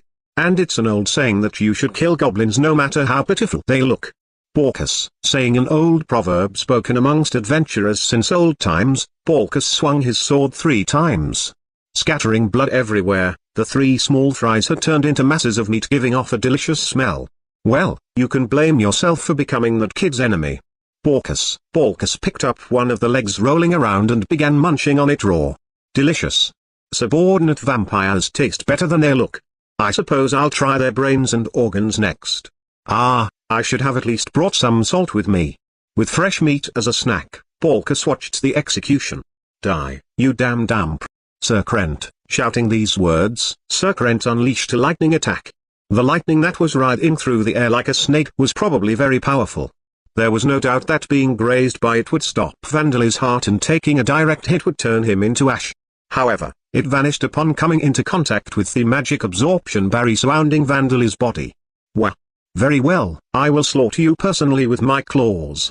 Sir Krent, swinging his claws, Sir Krent closed in on Vandali with the speed of a wild beast. His movements were unexpectedly sharp for someone missing an arm and a leg. I'll have your head! I and tear. Sir Krent, such wonderful speed. To Vandali, it appeared as if Sir Krent had vanished in one moment and appeared in front of his eyes in the next. However, compact negating barrier and magic absorption barrier had both been set up. After what had happened during the battle against Bgogan, Vandali had decided to make them extra thick. What? My mana, my strength. Sir Krent felt as if the air had been replaced by a heavy, viscous substance. The moment he touched Vandali's barriers, his arm had stopped moving. His arm should have been strong enough to destroy castle's walls, but Sir Krent felt an incredible amount of resistance from trying to move it just a single millimeter. It was as if it was submerged in an impossibly viscous liquid. Sir Krent thought that this was some kind of special defensive spell. And he understood how he could pierce through it. Phew, ha ha ha. This simply means that I must attack with an attack powerful enough to overcome your spell. Sir Krent, laughing loudly, he once again unleashed his high-level unarmed martial skill, and tear. His arm began moving towards Vandali again, 1 centimeter at a time. He was less than 30 centimeters away now. The moment my claws reach him, I will crush the damp's fragile skull and scatter its contents across the floor as he dies a terrible death. You're right about that. But you can't do it. Vandali. Sir Krent had thought that the damp's expression was empty due to despair, but the damper said this proudly. Quite the bluff.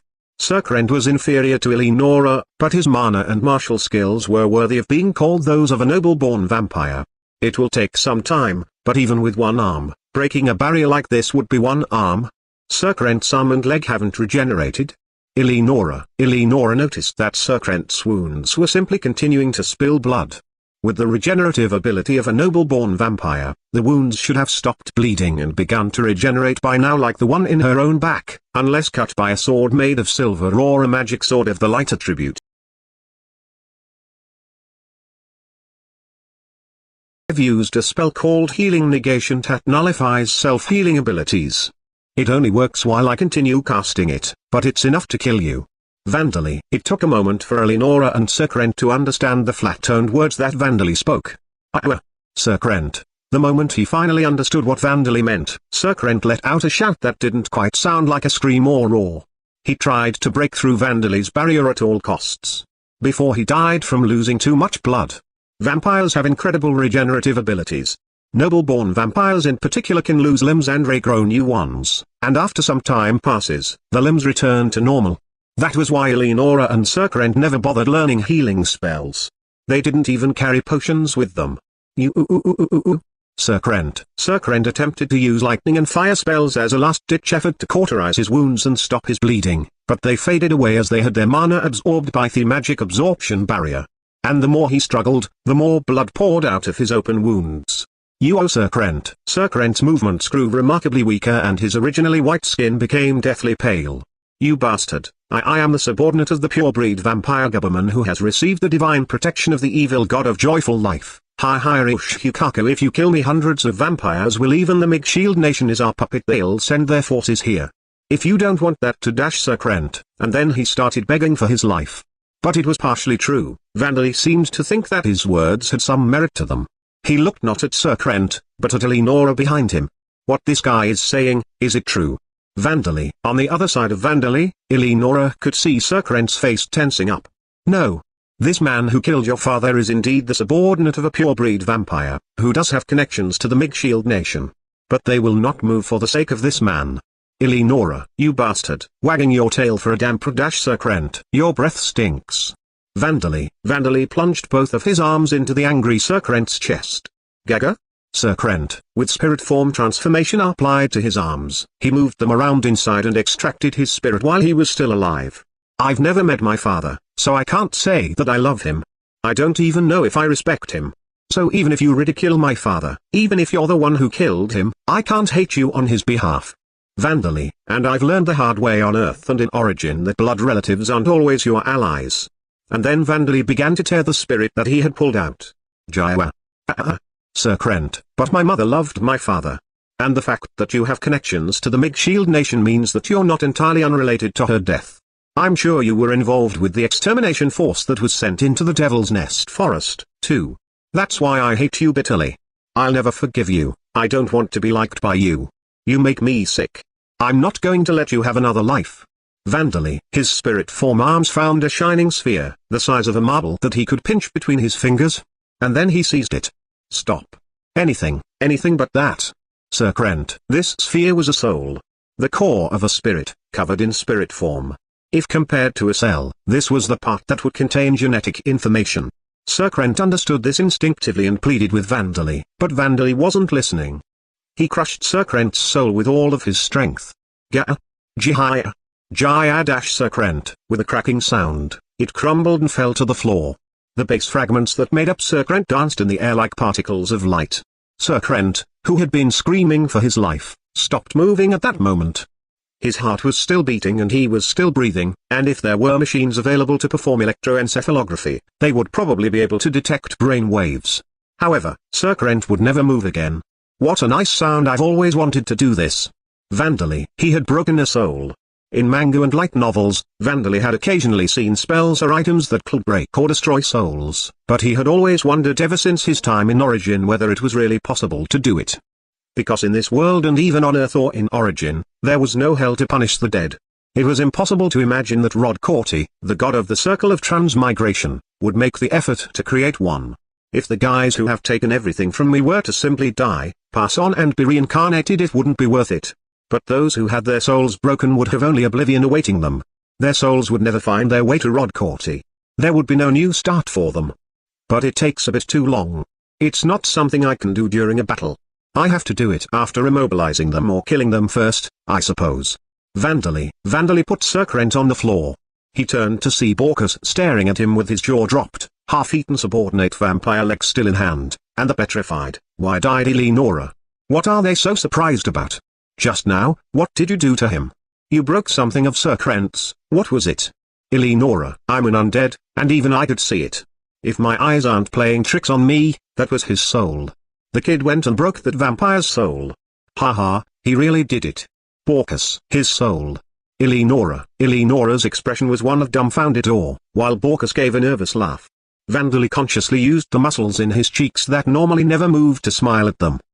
I'll be the one questioning you now. You don't really have to praise Vida or anything. Vandally, for some reason, the two of them remained petrified. You have acquired their soul break skill.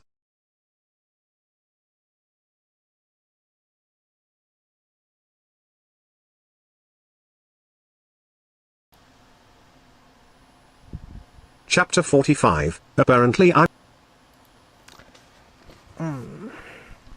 Alright guys, and here we are for today.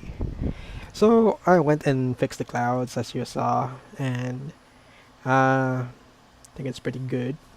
And so far it's kind of messy, but I might fix it a bit more tomorrow, or depends, the other day, next day. And for the character, I think it's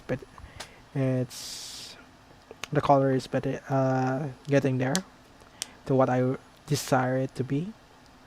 A bit kind of disappointed with the skin though. It's too peachy, I think. But I'll see if I can still adjust it next time. But so far it's as good as I could expect with my skills right now. My background is pretty much good also. I'll probably add a bit of stuff on the ground on the beach side, just to add a bit of elements on it.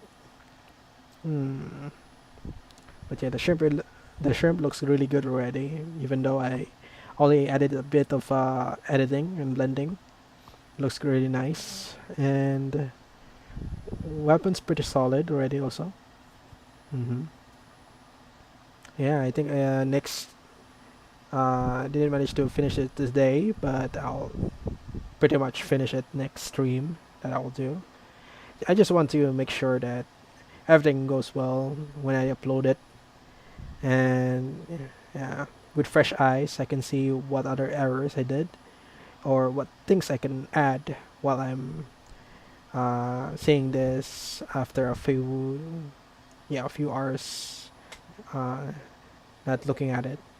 Because sometimes when you're looking at your artwork, sometimes you're blinded with the tunnel vision of yours. Especially me, I'm very tunnel vision sometimes. I'm very focused on one part of the design. I try to uh, adjust myself already with this and trying to improve, not to be too tunnel vision, trying to apply uh, details here and there and working on different parts of the concept art and design. But sometimes I still do this kind of habit, and I'll just see what I can add more next time, or take care, like erase or something, or delete, depending on my judgment next stream. I'll probably see this also tomorrow, just to look at what are things that I can apply. To tell you the truth, the skin still bothers me, even looking at it right now. It's a good thing I'm opening this in a different screen, as you saw it earlier. Also earlier, my screen was loading a lot, going on a black or white screen. It was because the saving data for this right now is getting really high, as you can see. I've been it's because I'm recording the coloration of this also in Clip Studio. It has a data right now saving for the speed paint animation for this. I'll be uploading this after I'm done with this, so that you can see the process in fast forward. But right now, mm, yeah, I see. I think there's not much that I can do right now. I think it's really late, so I'll just continue this next time. Sorry if I'm taking a lot of time. I just really want to make it sure that I'm doing this right and trying to apply new stuff that I'm learning on this canvas. So yeah, for the story, for the Dead Mage who doesn't want a fourth time, I think the story is really getting interesting, as as you have read or listened to. There's now vampires targeting him, and he managed to beat them all up, except for Leonora.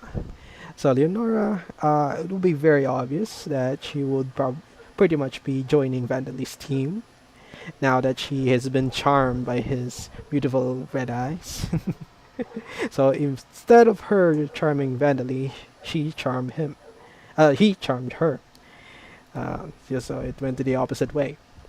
It's really interesting because you will find a lot of relationship building through this kind of connection due to his unique magic, unique powers, and him being very close to the undead because of his magic.